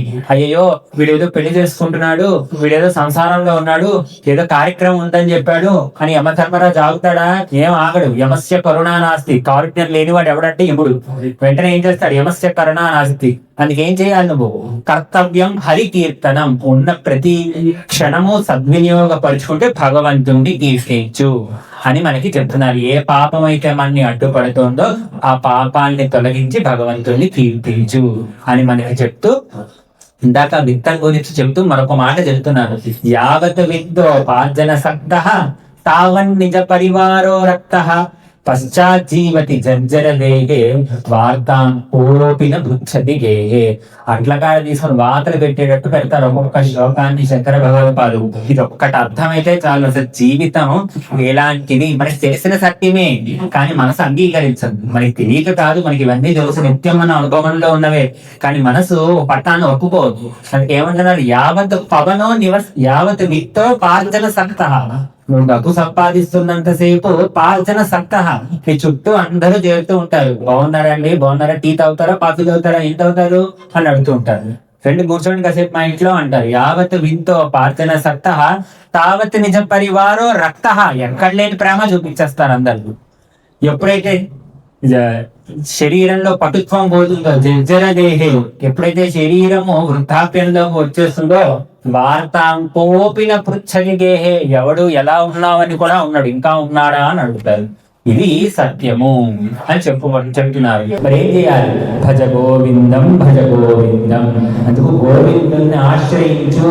మరి ఇవన్నీ వదిలిపెట్టాలా అంటే వీటి మీద ఉన్న పిచ్చిని వదిలిపెట్టుకో, పిచ్చవద్దు. వీటి మీద ఉన్న పిచ్చిని పెంచుకోకుండా భగవంతుణ్ణి ఆశ్రయించు. ఎందుకంటే శరీరంలో ప్రాణం ఉన్నంతసేపే దీనికి విలువ. యావత్ పవనో నివసతి దేహే తావత్ పృచ్ఛతి కుశలం గేహే, గతివతి వాయో దేహాపాయే భార్యా బిభ్యతి తస్మిన్ కాయే. యావత్ పవనో నివసతి దేహే, వాయువు ఉన్నంతసేపు, ప్రాణం ఉన్నంతసేపు అందరూ బాగున్నారా అండి, యావత్ పవనో నివసతి దేహే తావత్ పృచ్ఛతి కుశలం గేహే. అందరూ మన వార్తలు అడుగుతూ ఉంటారు, ఏమవుతుంది, ఏమిటి విశేషాలు, అన్ని బాగున్నారా, ఏమిటి సంగతులు అని. గతివతి వాయు దేహాపాయే, ఎప్పుడైతే ఈ వాయు శరీరాన్ని విడిచి వెళ్ళిపోతుందో, భార్యా బిభ్యతి తస్మిన్ కాయ, నిన్నటి వరకు నీతో ప్రతి క్షణం గడిపిన నీ భార్య కూడా నిన్ను చూసి భయపడుతుంది, నీ శరీరాన్ని చూసి భయపడుతుంది. ఏమంటే ప్రాణం పోయింది, శరీరాన్ని అంత్యేష్టి చేసి అది తీసుకెళ్ళిపోవాలి. బయట బోల్డ్ వర్షం పడుతోంది, ఈ రోజు వద్దులేండి రేపు చేద్దాం, రోజు ఇంట్లోనే పడుకోబెట్టుకుంటున్నారు కదా, ఈ రోజు కూడా పడుకోబెట్టేయండి అంటే ఎవరైనా ఒప్పుకుంటారా? ఏమిటో మాట్లాడుతున్నావు, తీసుకెళ్ళి పడేసే అంటారు దాన్ని. ఇదిరా దీని యొక్క విలువ. ఈ శరీరానికి విలువ ఎంతసేపు అంటే ప్రాణం ఉన్నంతసేపే. ప్రాణం పోయిన మరుక్షణం దీనికి విలువ లేదు. నడుస్తూ ఉన్నాడు ఒక వ్యక్తి, నడుస్తూ నడుస్తూ చెప్పు తెగిపోయింది. వాడు ఆ చెప్పుతోటి వెళ్ళడం కష్టంగా ఉంది. ఒక ఇంటి తలుపు కొట్టాడు, ఏమండి నడవడం కష్టంగా ఉంది, కాసేపు ఈ చెప్పులు ఇక్కడ పెట్టుకుని చెప్పులు కుట్టేవాడిని కాస్త పిచ్చుకొస్తానండి అన్నాడు. పెట్టుకోవయ్యా అన్నాడు. ఇంకోటి వచ్చాడు, నడుస్తూ నడుస్తూ వాడితో ఒక మనిషి వచ్చాడు, వాడికి ప్రాణం పోయింది. ఏమండి ఇతనికి ప్రాణం పోయింది, కాస్త అంబులెన్స్ని పిలుచుకొస్తానండి, కాస్త మీ ఇంట్లో పెట్టుకోండి అంటే ఎవడైనా పెట్టుకుంటాడా? ఎవడో పెట్టుకోడు. అంటే చిరిగిపోయిన చెప్పుకున్నంత విలువ పోయిన ప్రాణానికి లేదు. ఎలాంటి సత్యాలు చెప్తున్నారు అంటే, ఒక చెప్పు తెగిపోతే ఇంట్లో పెట్టుకోవడానికి ఒప్పుకుంటున్నాడు తప్ప, ప్రాణం పోతే శరీరాన్ని ఎవడు ఇంట్లో ఉంచుకోడు. అందుకు యావత్ పవనో నివసతి దేహే తావత్ పృచ్ఛతి కుశలం గేహే, గతివతి వాయో దేహాపాయే భార్యా బిభ్యతి తస్మిన్ కాయే. ఈ సత్యాలన్నీ చెప్తూ ఏం చెప్తున్నారు? మోహం ఉద్గరం అంటే నీకు పట్టిన మోహాన్ని పోగొట్టుకో, ఇది సత్యము అని తెలుసుకో. నీకు తెలిసినదే, కానీ నువ్వెప్పుడు విచారణ చెయ్యట్లేదు, నువ్వెప్పుడు ఆలోచించట్లేదు. నీకు ఆలోచించకుండా ఉండడానికి ఎన్నో పరికరాలు వచ్చేసాయి. ఇప్పుడు మరీ నువ్వు ప్రతి వాడి చేతిలోనూ ఫోన్ ఉంది, వాడు ఏదైనా కాసేపు ఆలోచించడానికి కూడా లేదు, వాడికి లేనిపోని ఆలోచన కూడా పుట్టిస్తోంది, చేతిలో ఉంది. అంటే ఇంకా భ్రష్టత్వం పొందడానికి అన్ని పరికరాలు మన దగ్గరే ఉన్నాయి చేతిలో. అందుకే ఫోన్ని పక్కకు పెట్టాలి, భజగోవిందాన్ని చెవులో పట్టుకోవాలి. అది మనకి శంకర భగవత్పాదులు చెప్తున్నారు. ఎందుకంటే కాలము గడిచిపోతూ ఉంటుంది. బాలస్తావత్ క్రీడాసక్త, తరుణస్తావత్ తరుణీసక్త, వృద్ధస్తావత్ చింతాసక్త, పరే బ్రహ్మణి కోపిన సక్త. అంటే చిన్న వయసులో ఆటల యందు ప్రీతి. పిల్లాడు అల్లరి చేసిన ఎంతసేపు వెళ్ళి ఆడుకోరా అంటాం, కాసేపు బయటకు వెళ్ళి ఆడుకో, పెద్దవాళ్ళు మాట్లాడుకుంటున్నారు అంట, వాడికి ఎంతసేపు ఆటల మీద పెట్టేస్తున్నారు మనస్సు. ఇప్పటి కాలంలో ఎంతసేపు ఫోన్ ఇచ్చేస్తున్నాం పిల్లలకి, ఫోన్ ఇచ్చేసి వాడు కాస్త అల్లరి చేయకుండా కూర్చుంటాడని చేతిలో ఫోన్ పెట్టేస్తున్నాం. వాడి కాలం అంతా అలా అయిపోతుంది. బాలస్తావత్ క్రీడాసక్త, తరుణస్తావత్ తరుణీసక్త. యవ్వనం వచ్చేసరికి వీడికి వ్యామోహాలన్నిటి మీద వ్యామోహం, ఉద్యోగం సంపాదించాలని, పెళ్లి చేసుకోవాలని, పిల్లల్ని కనాలని, ప్రతి దాని మీద వాడికి కోరిక ఉండద్దు అని చెప్పట్లేదు, కానీ అదే పరమావధిగా జీవించకు అని చెప్తున్నారు. వృద్ధస్తావత్ సరే అన్నీ అయిపోయాయండి, ఇంకా రిటైర్ అయిపోయాయి, ఇంకా నాకు ఇంకేం చేయాలంటే వాడికి అసలు అంత చింతంతా వాడికి లేని వాడికి ఉన్నంత వ్యామోహం ఎవరికి ఉండదు. వాడికి ఎంత వ్యామోహం అంటే ఎవరేం చేసుకుంటున్నారో వాడికి కావాలి, పక్కింట్లో వాళ్ళ సంగతి అన్ని వార్తలు వాడికే తెలుసుకోవాలి. అందుకు ఎంత సంసారాన్ని, చిన్నతనం నుంచి సంసారాన్ని అలవాటు చేస్తున్న వాడికి ఉన్నటువంటి దేవుణ్ణి అందిస్తే వాడు ఎలా పట్టుకుంటాడు? మరి ఇస్తే దాన్నే పట్టుకుంటుంది మనస్సు. అందుకు సంసార విషయాలను సేవించి సేవించి విసుకెత్తదే నీకు మనసా. ఎంత సేవిస్తున్నా నీకు విసుగురాదేమిటి? ఎంత చూస్తున్నావో అలా చూస్తున్నప్పుడు చెయ్యిలా తిప్పుతూనే ఉంటావు, ఇంక అసలు ఆపో, నీకు అసలు విసుగే రాదు. ఎంతకి సంసార విషయాలు సేవించి సేవించి విసుగెత్తదే నీకు మనసా. ఆత్మానుభూతి ఎప్పుడు పొందుతావు? ఆత్మానుభూతి అని అపురూప కార్యము సాధించుకోబోయి మనసా. కాలం వెళ్ళిపోతోంది, నువ్వేం చేసుకోవట్లేదు, ఎంతసేపు ఫోన్ పట్టుకుంటున్నావు, తిప్పుతూనే ఉంటున్నావు, కాలం వెళ్ళిపోతుంది, మళ్ళీ రాది కాలం. దీన్ని సద్వినియోగపరుచుకో అని చెప్తున్నాను. అంటే దీన్ని ఎలా మనం సద్వినియోగపరుచుకోవాలి అంటే ఇందాక చెప్పుకున్నట్టు విచారణ. అంటే సత్యము ఏది అన్నది ఆలోచించు. కాసేపు కూర్చో, ప్రశాంతంగా కూర్చుని ఫోన్లు ఏవి పక్కన పెట్టుకోకుండా కాసేపు ప్రశాంతంగా కూర్చుని ఆలోచించు. కాతే అంత కస్తే పుత్ర సంసారో యవతీవ విచిత్ర కస్య త్వం కః కృతకాయాతః తత్వం చింతయ తదిహ ప్రాతః. ఇప్పటి వరకు మూడుగా అని కింద శంకర్లు ఏమంటున్నారు? ఓ ప్రాతః, ఓ సోదరా, కాస్త ఆలోచించు. ఎంతసేపు ఈ లంపటాల్లో పడకు, కాసేపు కూర్చుని ఆలోచించు. కాతే కాంత, ఎవరయ్యా ఈ భాగ్య, ఎక్కడి నుంచి వచ్చింది, కాసేపు ఆలోచించు. ఏమోనండి మా అత్తగారు మామగారు ఇచ్చారు, నాకేం తెలుస్తుంది అంటావా? కస్తే పుత్ర, మరి నీ నుండేగా సంతానం కలిగింది, సంతానం కలగకముందు వీడు ఎక్కడి నుంచి వచ్చాడు? ఏమోనండి నాకు అవన్నీ తెలియదు. పోనీ నువ్వెవరివో తెలుసుకోవాలి, నువ్వెక్కడి నుంచి వచ్చావు? నేను ఫలానా రోజు పుట్టాను, ఫలానా రోజు ఇప్పుడు ఈ కార్యం చేస్తున్నాను అంటున్నావు. పుట్టక ముందు నువ్వు ఎక్కడున్నావు? పుట్టక ముందు ఎక్కడి నుంచి ఎక్కడ ఉండేవాడివి? శరీరం విడిచిపెట్టాక ఎక్కడ వెళ్ళిపోతున్నావు? ఎంతటి బంధం, ఎవరితో ఎంత బంధం పెంచుకున్నా శరీరంలో ఉన్నంతసేపే ఆ బంధం. ఎప్పుడైతే ప్రాణం పోయిందో ఎవరు ఆ బంధంతో శరీరాన్ని పిలవరు. ఆ శరీరాన్ని ఏమంటాం? ఆ బాడీని తీసేయండి అంటాం. ఆ బంధం పోయి అక్కడితో. రే మీ ఎక్కడ ఉన్నారా? మీ నాన్నమ్మ గారు ఉండేవారు కదా, ఏది అంటే నాన్నమ్మ గారు పోయారని వెళ్ళిపోయారు. ఏది ఎక్కడ పోయారు? అదిగో శరీరం అక్కడే ఉంటుందిగా. అది శరీరం, ఆవిడ వెళ్ళిపోయారంటున్నాం. మరి ఇంతకాలం ఆవిడ్ని ఆ శరీరంలో ఒక వేరేగా చూసావా? ఆ శరీరంలో చూసి దాంతో దాదాపు చెప్పి నీ ప్రేమంతా చూపించావు. మరి ఆ శరీరం అక్కడే ఉంది, మరి ఈవిడ పోయారంటున్నావు. అంటే ఏది అసలు? ఇందాక మొదట్లో చెప్పుకున్నట్టు జడమైన దేహము, జడమైన చిత్తము నీ స్వరూపము కాదు మనసా. సచ్చిదానందమగు ఆత్మయే నీవని బాగుగా చూసుకో మనసా. అంటే నువ్వు ఎవరో తెలుసుకో. అదే రమణ మహర్షి కూడా చెప్తారు మనకి, నేనెవరు ఆ విచారణ చెయ్యి. నేను ఎవరు, ఎక్కడి నుంచి వచ్చాను, ఎక్కడికి వెళుతుంది, తర్వాత ఏమవుతుంది, శరీరం విడిచిపెట్టాక ఏమవుతుంది. అందుకే దేహావసానమున బంధ్వాదులందరూ వీడిపోయి మనసా. అంటే దేహం ప్రాణం పోయిన వెంటనే బంధ్వాదులందరూ వీడిపోతూ ఉంటారు. తాను చేసిన కర్మ ఒక్కటే తన వెంట ఎల్ల చోట్లకు వచ్చు మనసా. అంటే తాను చేసిన కర్మ ఒక్కటే తన వెంట వస్తుంది, ఏది అన్ని ఇక్కడ విడిచిపెట్టి వెళ్ళిపోవాల్సిందే అని మనకి శంకర భగవత్పాదులు చెప్తూ ఏమంటే ఇప్పటి వరకు ఏది విడిచిపెట్టాలో, ముందర ఏవి పట్టుకోవాలో చెప్పారు, తర్వాత ఏది విడిచిపెట్టాలో చెప్తున్నారు. ఇప్పటివరకు చెప్తున్నారు గురువు గారు. ముందరే అనుకున్నాం, ఒక పురుగు ఒక ఆకు నుంచి ఇంకో ఆకు మీదకి వెళ్ళాలి అంటే ముందు ఇంకో ఆకును పట్టుకుంటే తప్ప ఈ ఆకును విడిచిపెట్టలేదు. అందుకే ఏది పట్టుకోవాలో ముందు చెప్పారు, తర్వాత ఏది వదిలిపెట్టాలో ఇప్పటివరకు చెప్పారు. కానీ ఏది మార్గం, ఏది ఇవన్నీ వదిలిపెట్టడానికి? సత్యమే, ఒప్పుకుంటాను, ఇవన్నీ నిజమే. ఏది మార్గం అంటే ఒక గొప్ప మార్గం చెప్తున్నారు. సత్సంగత్వే నిస్సంగత్వం, నిస్సంగత్వే నిర్మోహత్వం, నిర్మోహత్వే నిశ్చలతత్వం, నిశ్చలతత్వే జీవన్ముక్తి అంటున్నారు. అంటే మోక్షానికి మార్గం ఏదో చెప్పేస్తున్నారు. ఏమిట మార్గం? సత్సంగం. అది ఏది అంటే సత్సంగం. ఈ మోక్షం పొందాలి అంటే మొదటి వ్యక్తి ఏది అంటే సత్సంగం. ఆ సత్సంగం సంపాదించాలి. ఎందుకంటే సంగం సత్సు విధీయత అంటారు శంకరులే సాధనా పంచకంలో. అందుకే భక్తి సూత్రాల్లో నారదుడు కూడా అదే చెప్తాడు, తదేవ సాధ్యతాం అంటే ప్రయత్నపూర్వకంగా మనిషి ఏదైనా సాధించాలి అంటే ఏంటి, ఒక్కటి చెప్పండి అంటే సత్సంగాన్ని సాధించాలి.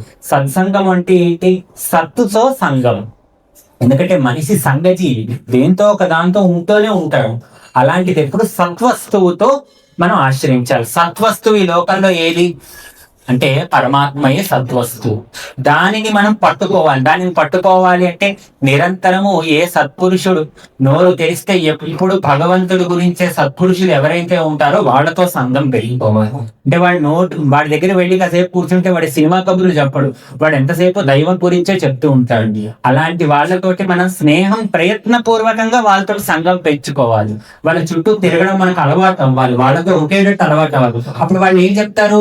ఓ మంచి విషయాలు చెప్తారు, మన జీవుడు ధరించే మంచి విషయాలు మనం తెలుసుకుంటాం. ఏమంటే అస్తమానం సత్పురుషుల చుట్టూ ఉండడం కష్టం కదా, వాళ్ళ చుట్టూ తిరగడానికి మనకు సాధ్యం అవుతుందా? మరి ఎలా అంటే సద్గ్రంథాలు, చక్కటి భగవంతుని గురించే తెలిపే గ్రంథాలని చదవాలి. ఏది పడింది ఆ పుస్తకం చదువుతూ కాలాన్ని వ్యర్థం చేసుకోకూడదు. ఏది చదివితే మనకు భగవంతుడి మీద ప్రీతి కలుగుతుందో అటువంటి గ్రంథాలను చదవాలి. సద్గ్రంథాలు, మంచి విషయాలను వినాలి. ఏదైనా చక్కటి విషయం ఎవరైనా చెప్తున్నారు అంటే మనం చక్కగా వెళ్ళి వినాలి. అంటే సద్విషయాలను వింటూ ఉండాలి, సద్గ్రంథాలను చదువుతూ ఉండాలి, సత్పురుషులతో సాంగత్యం పెంచుకుంటూ ఉండాలి. అలా చేసుకుంటే ఏమవుతుంది? సత్తునే నువ్వు పట్టుకుంటున్నావు, నిరంతరం సద్భావన ఏర్పడేది. సత్సంగత్వే నిస్సంగత్వం. నువ్వు పెంచుకుంటున్న సత్సంగం మెల్లిమెల్లిగా నీకున్న దుస్సంగాన్ని తీసేసి నిస్సంగం అంటే ఏ సంగము లేకుండా చేస్తుంది. అందుకే సాధూనా దర్శనం పుణ్యం, స్పర్శనం పాపనాశనం, సంభాషణం కోటి తీర్థం, వందనం మోక్ష సాధనం అన్నారు. ఎప్పుడైనా సత్పురుషులు మనకి వస్తే వాళ్ళని దర్శించాలి, వాళ్ళతోటి వాళ్ళ సాన్నిధ్యంలో మనం ఉండాలి, గడపాలి. వాళ్ళు మనతో మాట్లాడితే కోటి తీర్థం. అందుకే మనకి ఇంగ్లీష్ లో కూడా చెప్తారు, tell me your friend and I tell you who you are. నీ స్నేహితులు ఎవరో చెప్పు, నువ్వేంటో నేను చెప్పేస్తాను. అంటే సత్సంగం అంత గొప్పది. అటువంటి సత్సంగాన్ని మనం పెంచుకోవాలి. ప్రయత్నపూర్వకంగా పెంచుకుంటే అది సత్సంగత్వే నిస్సంగత్వం. నిస్సంగత్వే నిర్మోహత్వం. ఏ మోహం కోసం, ఏ మోహం పోతే మనకి మోక్షం అనుకుంటున్నామో ఆ మోహాన్ని పోగొట్టేది ఏది అంటే నిస్సంగం. నువ్వు అందరితోటూ ఉండాలి, కానీ దేనికి అంటకుండా ఉండడం నేర్చుకోవాలి. అది నేర్పాలి, అది తెలుసుకోవాలి. స్కిల్ అంటారు, ఆ స్కిల్ నువ్వు తెలుసుకోవాలి.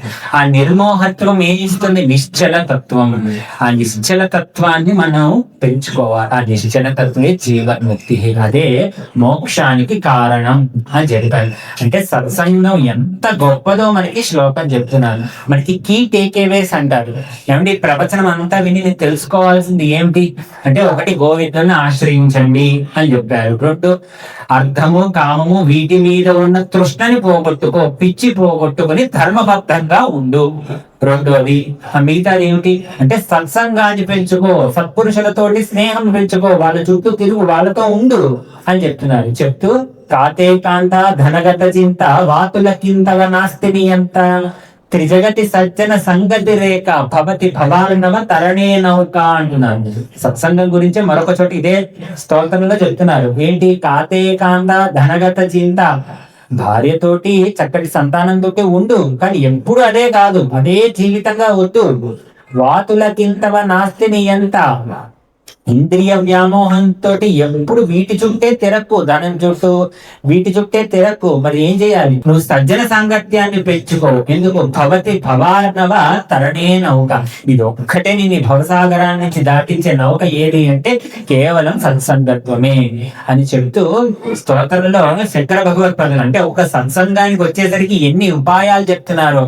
ఇది చేయలేవా, పోనీ ఇది చెయ్యి, పోనీ ఇది చేయలేవా, ఇది చెయ్యి అని రకరకాల మార్గాలు. నీ మనసుకు ఏది నచ్చుతుందో దాన్ని పట్టుకుని సత్సంగాన్ని పెంచుకో. గేయం గీత నామ సహస్రం, ధ్యేయం శ్రీపతి రూపమజస్త్రం, మేయట సజ్జన సంగే చిత్తం, తేయం దీన జనాయచ విత్తం అంటున్నారు. మళ్ళీ 4 చెప్పారు ఉపాయాలు. అంటే మనకి ఉపాయాలు చెప్తే అవన్నీ ఆచరించడానికి మనకి ఆస్కారం దొరుకుతుంది. ఏం చెప్తున్నారు? గేయం గీత నామ సహస్రం అంటే రోజు భగవద్గీత చదువు. రోజు భగవద్గీత చదవడము అంటే కేవలం శ్లోకాలను చదవడం కాదు, చదివినా చాలా మంచిది, దానివల్ల ఎంతో ప్రయోజనం. భగవద్గీత నిత్యము చదవాలి. కానీ ఏం చెప్తున్నారు? ఆ భగవద్గీతలో స్వామి వారు చెప్పిన శ్లోకాలని అధ్యయనం చేయి, అర్థం చేసుకో. అసలు ఏం చెప్తున్నారో తెలుసుకో. ఒక్కొక్క శ్లోకం ఒక్కొక్క అమృత గుళిక. ఆ శ్లోకాలని అర్థం చేసుకుని భగవద్గీత తర్వాత కూడా చెప్తారు, భగవద్గీత కించిత ధీత గంగా జలనవ కణికా గీత సకృతపియేన మురారి సమర్చ క్రియతే తస్య యమేన చర్చ. ఇందాక చెప్పాం గేయం గీత అని భగవద్గీత గురించి వచ్చింది కాబట్టి ఇక్కడ చెప్పచ్చు. ఏమిటి? భగవద్గీత కించిత ధీత, రోజు భగవద్గీత కాస్తంత చదువు, దానివల్ల ఎంతో ప్రయోజనం. ఆ స్వామివారి నోటమట వచ్చిన ఆ అమృత వాక్కులను స్మరించు, దాని అర్థం తెలుసుకో. ఆ భగవద్గీత కించిత ధీత గంగా జలలవ కణికా పీత. జీవితంలో ఒక్కసారైనా కాశీ యాత్ర చేసే కాస్తంత గంగా నీరు నోట్లో పోసుకో. ఆ కాస్తంత గంగ నువ్వు పోసుకుంటే పవిత్రుడు అయిపోతావు. గంగా జలలవ కణికా పీత సకృతం ఏన మురారి సమర్చాలి. ఒక్కసారి సకృత్, ఒక్కసారి భగవంతుడికి త్రికరణ శుద్ధిగా పూజించు. మురారి సమర్చన, ఇలా ఈ మూడు చేసిన వాడికి ఒకటి ఉండదంటాను. ఏమిటి? క్రియతే తస్య యమేన చర్చ. వాడికి యమదర్శనం లభించదు. అంటే వాడికి ప్రాణం పోతున్న సమయంలో యమధర్మరాజు రావడం, ఈ ప్రాణాన్ని తీసుకువెళ్తా అనడం, ఆ వద్దండి ఆయనతో మీటింగ్ పెట్టుకోవడం. నీకు ఈయనతో ఇంకా మీటింగ్ ఉండదు. అంటే నువ్వు ఆయనతో ఇంకా చర్చించవు. అంటే నీకు యమదర్శనం లేకుండా చేస్తాడు భగవంతుడు. ఏం చేస్తే చేస్తాడు? అసలు యమదర్శనం ఉండకూడదంటే ఏం చేయాలి? భగవద్గీత చదవాలి. భగవద్గీత కించిత ధీత గంగా జలలవ కణికా పీత సకృతపియేన మురారి సమర్చ. ఒక్కసారి త్రికరణ శుద్ధిగా ఏ వాక్యాలనైతే మనం ఇప్పటి వరకు శ్రవణం చేశామో వాటిని మననం చెయ్యి. ఇప్పటి వరకు నేర్చుకుంటున్న మంచి విషయాలన్నిటినీ 10 సార్లు మననం చెయ్యి. ఆ మననం చేసి ఆ మనస్సు భగవంతుడి మీద పెట్టు. అదే కదా భజగోవిందం అనుకున్నాం. అలా మన భగవంతుడి శ్రీపతిని అలా నువ్వు అర్చిస్తే వాడికి యమేన చర్చ, క్రియతే తస్య యమేన చర్చ, వాడికి యముడితోటి చర్చ ఉండదు అని చెప్తున్నారు. ఇందాక శ్లోకానికి మళ్ళీ తిరిగి వెళ్తే గేయం గీత, గీత గురించే చెప్పుకున్నాం. గేయం గీత నామ సహస్రం, విష్ణు సహస్రనామాలని చదువు. అంటే ఏ శాస్త్రమైనా చదవచ్చు. ఎందుకు? శంకర భగవత్పాదులు మనకి ఈ భగవద్గీతకి విష్ణు సహస్రనామానికి భాష్యం రాశారు. అందుకు ప్రతి నామాన్ని అర్థసహితంగా చెప్పు. ఎందుకు? నామము ఉచ్చరించినంత మాత్రాన మోక్షం చెప్పలేదు. అందుకే నామ స్మరణ ధన్యోపాయం. నామాన్ని స్మరించు అన్నారు. నామాన్ని ఉచ్చరించు, నామాన్ని విచారించు కాదు, స్మరించు. అంటే అర్థం ఏంటి? ఏ నామాలైతే మనకి విష్ణు సహస్రనామాల్లో 1000 నామాలు, ఒక్కొక్క నామాన్ని నువ్వు మొదట ఉచ్చరించి, అది మొదటి స్టెప్. అదే ఫైనల్ స్టెప్ కాదు. ముందు నామాన్ని ఉచ్చరించు. ఆ నామాన్ని ఉచ్చరించి ఈ నామం యొక్క అర్థం ఏమిటి అని అర్థ విచారణ చేయి. నామం యొక్క అర్థాన్ని విచారణ చేస్తూ ఉండు. ఎందుకు ఈ నామం చెప్పారు? ఇందాక మనం గోవింద అంటే 5 రకాల అర్థాలు చెప్పుకున్నాం. ఇంకా ఎన్నో అర్థాలు. ఆ అర్థాలను స్మరించు. అప్పుడు గోవింద అంటే మనకి కేవలం బృందావనంలో ఉన్న కృష్ణ పరమాత్మ ముందు గుర్తుకు వచ్చిన తర్వాత ఈ అంతటా వ్యాపించిన ఈ పరమాత్మ ఆయనే కదా అన్న ఎరుక నీకు వస్తుంది. అంతటా వ్యాపించిన పరమాత్మ నాకు ఆ దేవాలయంలో ఒక మూర్తిగా దర్శనమిస్తున్నాడు. ఇక్కడ దర్శించిన వాడే అంతటా వ్యాపించి ఉన్నాడు. అంతటా వ్యాపించిన వాడే నాలో ఆత్మస్వరూపముగా ఉన్నాడు అని చివరికి తెలుసుకున్నాడు. అంటే నామాన్ని ఉచ్చరించి తర్వాత ఆ నామానికి ఉన్న అర్థాన్ని అర్థ విచారణ చేసి తర్వాత ఆ నామాన్ని విచారిస్తూ ఉండగా స్మరణలోకి వెళుతుంది. అప్పుడు నువ్వు అన్ని స్మరిస్తున్నావు. నీకు స్మరించడం కొత్త కాదు. అందరినీ స్మరిస్తూనే ఉంటావు. జీవితంలో ప్రతిరోజు అందరినీ స్మరిస్తూనే ఉంటున్నాం. కానీ దేన్ని స్మరిస్తే ఈ సంసారాన్ని దాటుతామో దాన్ని స్మరించట్లేదు. నాకు స్మరణ చేయడం రాదు అని చెప్పడానికి లేదు. మనకు స్మరణ చేయడం చాలా బాగా వచ్చు. కానీ దేన్ని స్మరించకూడదు దాన్ని స్మరిస్తున్నావు. దాన్ని స్మరించకుండా దేన్ని స్మరించాలి అంటే భగవన్నామాన్ని స్మరిస్తే. నామాన్ని ఎలా స్మరిస్తావు అంటే అర్థ విచారణతోటి ఆ నామాన్ని స్మరిస్తే అప్పుడు నామస్మరణ ధన్యోపాయం నైపశ్యామో భవతరణే, అది నిన్ను రక్షిస్తుంది. అందుకు గేయం గీత నామ సహస్రం ధ్యేయం. ఇప్పుడు స్మరించమన్నారు అంటే ఈ నామాలు చెప్పక ధ్యేయం శ్రీపతి రూపమజస్రం. ఆ నామాలను స్మరించగా భగవంతుణ్ణి ధ్యానించు. అప్పుడు నీకు ఎప్పుడైతే అర్థం తెలిసిందో ఇప్పుడు నీకు ధ్యానానికి కుదురుతుంది. ధ్యేయం శ్రీపతి రూపమజస్రం. నేయం శ్రీపతి సంగే చిత్తం. ఇందాక చెప్పినట్టు ఎప్పుడు నేయం, ఎవరితో స్నేహం పెంచుకోవాలంట? సంగే చిత్తం. ఇలా భగవంతుణ్ణి ఎవరైతే పట్టుకోవాలని అనుకుంటున్నారో వాళ్ళతోటి స్నేహం తెచ్చుకో అంటున్నారు. అందుకే భగవంతుని రోజు ఏం ప్రార్థన చేయాలి? నీ పాద కమల సేవయు నీ పాదార్చుకలతోటి నెయ్యము నితాంతాపార భూతదయయు తాపసమంతారణ దయ చెయ్యగదే. ఏదేదో అడగడం కాదు, భగవంతుని ఇది అడగాలి. ఏమని? నీ పాద కమల సేవయు, నిరంతరము నీ పాదాలని సేవించే అదృష్టాన్ని నాకు ప్రసాదించు స్వామి. నీ పాదార్చకలతోటి నెయ్యము, ఇలా నీ పాదాలని ఎవరైతే నిరంతరము అర్చిస్తూ ఉంటారో వాళ్ళతోటి నాకు స్నేహం ప్రసాదించు. నీ పాదార్చకులతోటి నెయ్యము మితాంతాపార కృత దయయు, అందరి పట్ల నాకు దయ ఆ భావం కలిగేటట్టు చెయ్యి. అందరినీ అంటే నన్ను నేను ఎలా చూసుకుంటానో అందరినీ నేను అలా చూసుకునేటట్టు నాకు భావాన్ని. అందుకే మాతృవత్ పరదారేషు పరద్రవ్య నిలోషితవత్ ఆత్మవత్ సర్వభూతేషు యః పశ్యతి స పండితః. ఎవరు పండితుడు అని మనకి చెప్తే ఒక మాట చెప్తున్నారు. మాతృవత్ పరదారేషు, స్త్రీమూర్తులందరినీ తల్లి వలె భావించు, తల్లిగా ఇప్పుడు చూస్తూ ఉండు.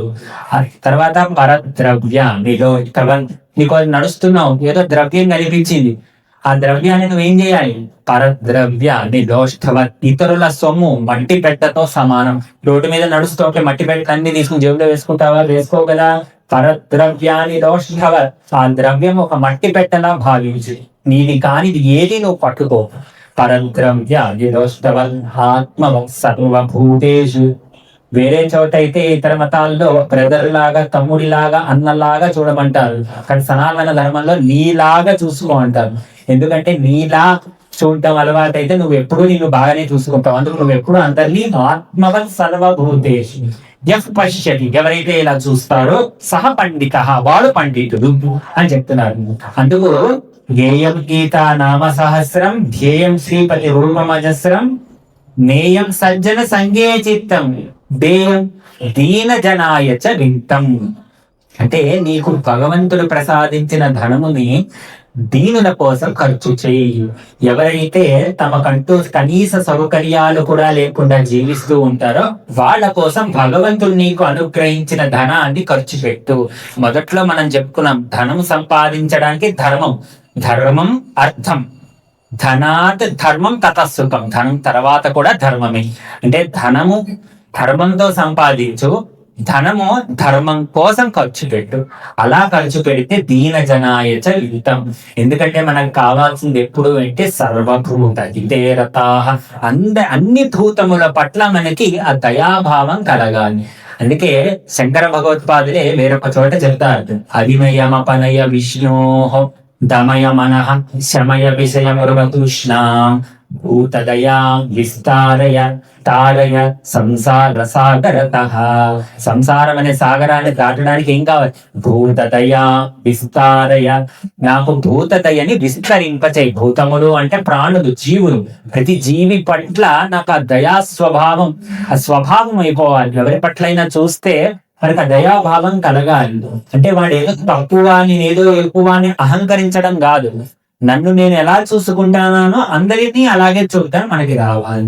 అదే మనకి అహంకరించకుండా జాగ్రత్త పడాలి. అందుకే వేరొక శ్లోకంలో చెప్తున్నాను, మాకురు ధనజన యవ్వన గర్వం హరతి నివేశంతి కాల సర్వం మాయామయ విధమఖిలం హిత్వా బ్రహ్మపదం త్వం ప్రవిశ విదిత్వా అని చెప్తున్నారు. అంటే మాకురు ధన జన యవ్వన గర్వం, దేని చూసి నువ్వు గర్విస్తున్నావో, ఏం చూసి గర్విస్తున్నావు? మాకురు ధన, చాలా డబ్బు ఉందండి అందుకే గర్వం, వెనకాల 10 మంది జనాలు ఉదా గర్వం, లేదా యవ్వనంలో ఉన్నావని గర్వమా? మాకురు ధన జన యవ్వన గర్వం హరతి నివేశ కాల సర్వం, ఒక్క నిమిషంలో కాలం తీసేస్తుంది. కాలానికి ఇవన్నీ తీయడానికి పెద్ద సమయం పడ్డది, ఒక్క క్షణంలో తీసేస్తుంది. ఆయుర్నశ్యతి పశ్యతాం ప్రతిదినం యాతిక్షయం యవ్వనం ప్రత్యాయాంతి గతాః పునర్న దివసాః కాలో జగద్భక్షకః లక్ష్మీస్తోయ తరంగభంగ చపలా విద్యుచ్చలం జీవితం తస్మాన్ మాం శరణాగతా కరుణయా త్వం రక్షాధునా. కాలము జగద్భక్షకః, భక్షిస్తుంది, నీ యొక్క ఆయుష్యం తినేస్తూ ఉంటుంది. అందుకు నువ్వు దేనికోసం గర్విస్తున్నావు? ఈ రోజు ఏదొద్దని మురిసిపోతున్నావో ఒక్క క్షణంలో అన్ని పోతుంది. అప్పుడు దేనికని గర్విస్తావు? అందుకు వినయంతోటే ఉంటూ అవినయ అపనయ విష్ణో, స్వామి నాకు వినయాన్ని ప్రసాదించు అని అడగచ్చు కదా. అవినయం, అపనయం. అవినయం అంటే అహంకారాన్ని, అపనయం తీసేసి, కాకుండా అహంకారాన్ని తీసేయి, వినయాన్ని ప్రసాదించు అని. మా గురు ధనజన యవ్వన గర్వం హరతి నిమేషం కాల సర్వం మాయామయమిదమఖిలం హిత్వా. సమస్తం ఇదంతా ఎలాంటిది? మాయాస్వరూపం జగత్. ఏది నిత్యము అంత సత్యము కాదు. అందుకే శంకరులు ఏం చెప్పారు? జగత్ బ్రహ్మ సత్యం, జగన్ మిథ్య అన్నారు. అలా ఎందుకు చెప్పడం? బ్రహ్మ సత్యం, జగత్ అసత్యం అని చెప్పచ్చు కదా, తేలిగ్గా ఉండేది.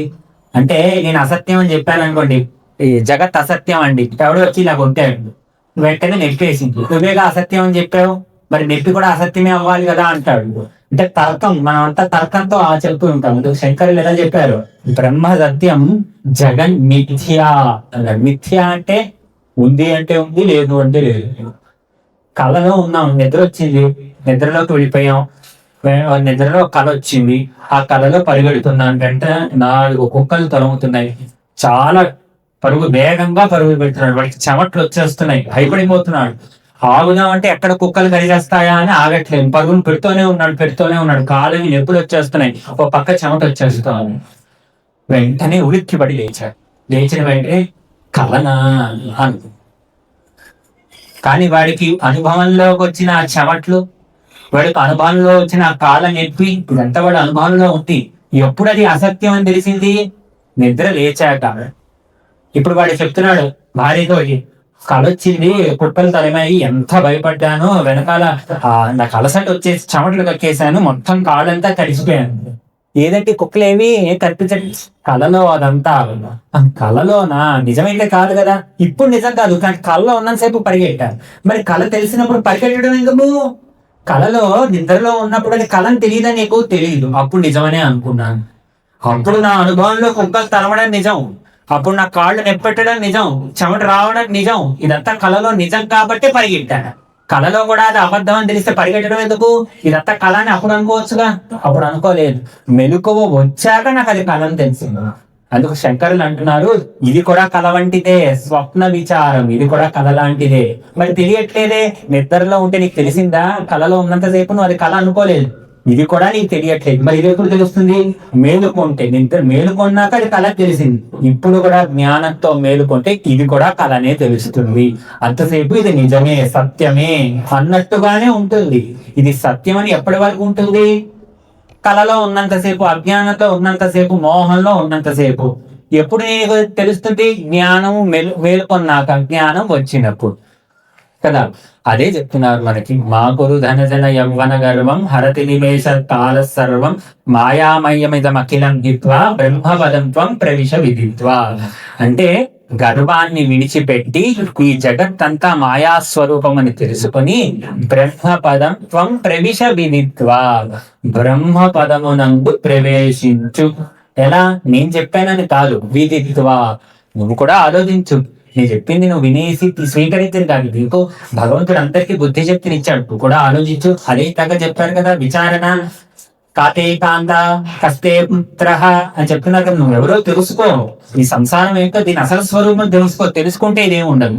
ఎలా అయితే వెలుగుగా వచ్చిన వెంటనే కలబోతుందో, జ్ఞానాన్ని తెంచుకున్న వెంటనే అసత్యం, ఇది అసత్యం అని స్పష్టంగా తెలిసిపోతుంది. ఇంక ఎవరు చెప్పక్కర్లేదు. ఒక తాడు ఉంది, చీకటిగా ఉంది, తాడు కదులుతోంది, వాడు అలా చీకటి గదిలో వచ్చాడు, మళ్ళీ చీకటిగా ఉంది గదంతా, గాలికి ఆ తాడు కదులుతోంది, వీడు పాము అనుకుంటున్నాడు. అది నిజంగా పామా? కాదు, కానీ వీడు అనుకుంటున్నాడు అది పాము అని. కొంచెం ముందుకు వెళ్దాం అనుకున్నాడు, వెంటనే అది కదిలింది గాలి, అమ్మ పాము కదులుతోంది అనుకుని అక్కడే నుంచున్నాడు. ఎవరో ఇదంతా చూస్తున్నాడు, చూసి ఒక టార్చ్ లైట్ తీసుకొచ్చి వేశాడు. వేసిన వెంటనే ఓహో ఇది తాడా అని జ్ఞానం కలిగింది. ఇప్పుడు జ్ఞానం వాడికి తాడని కలిగింది, వెంటనే పాము ఏమైంది? అసలు పాము ఉందా? పాము ఎప్పుడూ లేదు.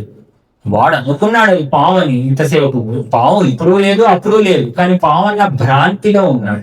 అందుకే అది కదిలితే పామేమో అనుకుంటున్నాడు. ఎప్పుడైతే గురువు జ్ఞానాన్ని అనుగ్రహించాడో వెలుగుతోటి అది పాము కాదు, అది తాడు తెలిసిపోయి, తర్వాత మళ్ళీ అది కదిలింది. పాము కాదు అని వాడు 10 సార్లు చెప్పుకుంటాడా? అంటే జ్ఞానం వచ్చిన వాడు ప్రతిసారి ఇది అసత్యం ఇది అసత్యం ఇది అసత్యం అని అనుకుంటూ ఉంటాడా? అలా ఏమో అనుకోడు. జ్ఞానం ఒక్కసారి వస్తే వచ్చేసినట్టే, ఇంకా మళ్ళీ మర్చిపోయానేమో అంటే జ్ఞానం వచ్చింది కానీ మళ్ళీ మర్చిపోయాను అలా ఎవడు అంటూ, ఒక్కసారి అది తాడు స్పష్టంగా చూసినప్పుడు మళ్ళీ పామేమో అని ఎవడు ఎలా అనుకోడో, జ్ఞానం వచ్చిన వాడు మళ్ళీ భ్రాంతిలో అలా పడడు. అందుకు జ్ఞానం రావడం అంటే బ్రహ్మపదంత్వం ప్రవేశ విదిత్వ అని. మనం బ్రహ్మపదం అంటే మనం ఏం తెలుసుకుంటున్నాము భజ గోవిందం ద్వారా అంటే, గోవిందుణ్ణి ఆశ్రయించి అది ఆశ్రయించడానికి ఏవైతే ప్రతిబంధకంగా మనకి వస్తున్నాయో వాటిని ఎలా అధిగమించాలో చెప్పి, ఈ సంసారము ఈ జీవితము యొక్క అసలు రూపం ఏమిటో మనకి తెలియచేస్తూ, దానికి మార్గాలుగా సత్సంగాన్ని సంపాదించు, భగవద్గీత రోజు నిత్యము అధ్యయనం చేయి, నామ సహస్రం ధ్యేయం శ్రీపతిని నిత్యము ఆరాధించు, అలాగే నీకు ఇచ్చిన అర్థంతో ధ్యేయం దీన జనాయచ విత్తం, వాళ్ళ కోసం నువ్వు చక్కగా ధర్మం కోసం చక్కగా ఖర్చు పెట్టు అని చెప్తూ ఎన్నో శ్లోకాలను మనకి జగద్గురువులు అందించారు, అనుగ్రహించారు. కానీ మనం ప్రతి శ్లోకాన్ని సమయాభావం వల్ల అన్ని శ్లోకాలు విస్తీర్ణంగా విస్తరించి చెప్పుకోలేకపోవచ్చు, కానీ సారం ఏంటో మనం తెలుసుకుంటున్నాం. శంకర భగవత్పాదులు భజ గోవిందము అని చెప్పినప్పుడు ఇంకొక విషయం కూడా మనం ఇక్కడ గ్రహించాలి. గోవిందుని భజించు అన్నారు. శంకరులకి గోవిందుడు అంటే గోవింద అంటే చాలా ఇష్టం. కృష్ణ పరమాత్మ అంటే అపారమైన ప్రేమ శంకర భగవత్పాదులు. అందుకే భజ గోవిందం అని అన్నారు. ఇందాక మనం గోవిందార్థాలు చెప్పుకుంటూ గోవింద అని ఎందుకు చెప్పాలంటే, శంకర భగవత్పాదులు కృష్ణ పరమాత్మ అంటే చాలా ఇష్టం. అందుకే కృష్ణ మందిరాన్ని, ఇప్పుడు నేను కథలోకి వెళ్ళను కానీ, ఆ కృష్ణ మందిరాన్ని ఆ నీళ్ల ప్రవాహానికి అది కొట్టుకుపోతూ ఉంటే మళ్ళీ కొట్టుకుపోతుందేమో అనుకుని వెంటనే స్వామి వారిని మళ్ళీ పునఃప్రతిష్ఠ చేస్తారు కృష్ణ భగవాన్ని తన చేతులతో. అందుకు కృష్ణుడు అంటే చాలా ఇష్టం. ఎవరికైనా భగవంతుడు చాలా ఇష్టమైన ఏ భగవంతుడైతే మనం చాలా ఇష్టపడతామో ఆయనకున్న నామము మన గురువు గారికి కూడా అదే నామం ఉందనుకోండి, ఇంకంతకంటే అదృష్టం లేదు. మనం నిత్యం ఆరాధించే గురువు, ఇందాక మొదట్లో చెప్పుకున్నాం, మనకి మహాపురుష సంశ్రయ గురువు కావాలి. గురువు లేకపోతే అజ్ఞానాన్ని నుంచి మనం ఉద్ధరించేవాడు ఎవడూ లేడు. అందుకు ఆ గురువు లభించాలి. శంకర భగవత్పాదుల విషయంలో గురువు గారి పేరేమిటి? గోవింద భగవత్పాదులు. అందుకు భజ గోవిందం అంటే ఆయన ఎవరిని వర్ణిస్తున్నట్టు, ఆయన గురువు గారిని చెప్తున్నారు. భజ గోవిందం, ఒరే నేను ఎలా అయితే గురువు గారిని పట్టుకున్నానో నువ్వు కూడా గురువు గారిని పట్టుకో. భజ గోవిందం గోవిందం భజ మూఢమతే.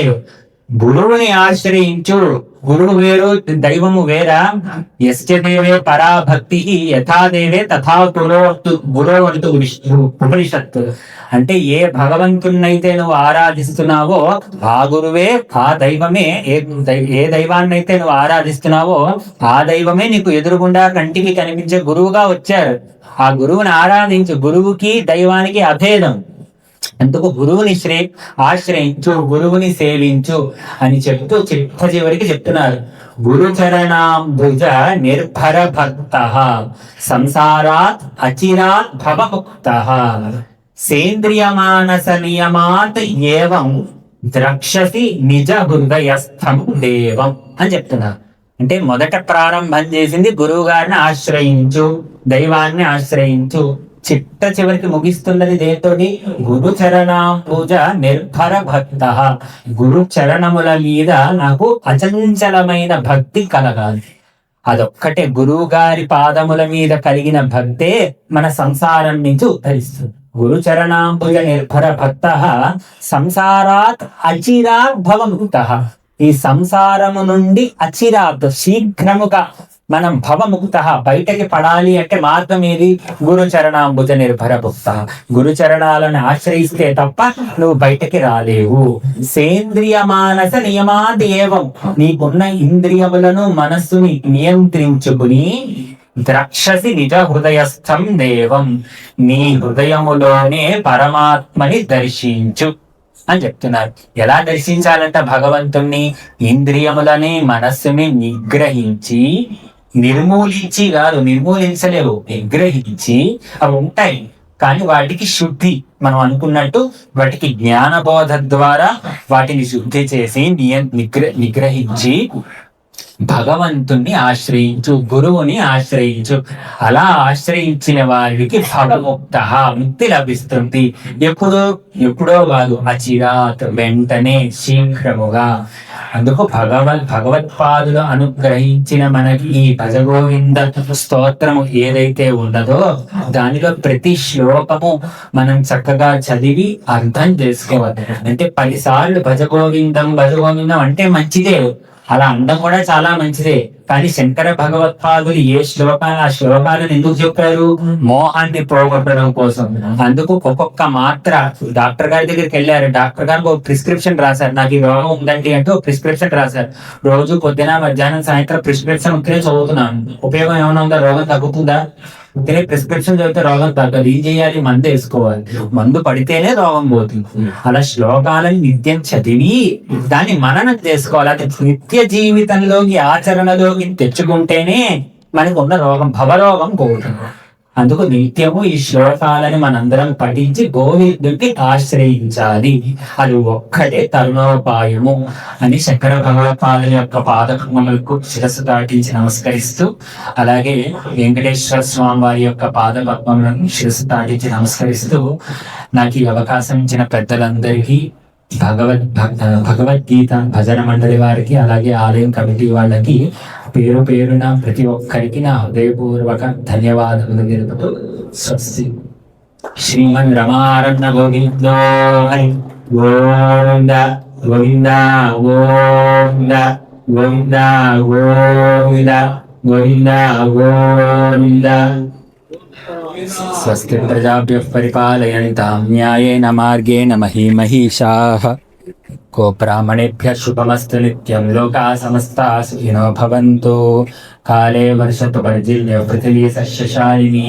దేశోऽयं క్షోభరహితో బ్రాహ్మణాः సంతు నిర్భయాః. అపుత్రాः పుత్రిణः సంతు పుత్రిణः సంతు పౌత్రిణः.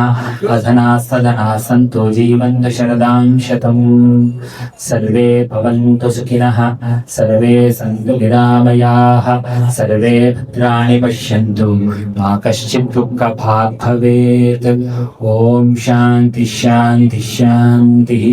సర్వం గోవింద చరణారవిందార్పణమస్తు.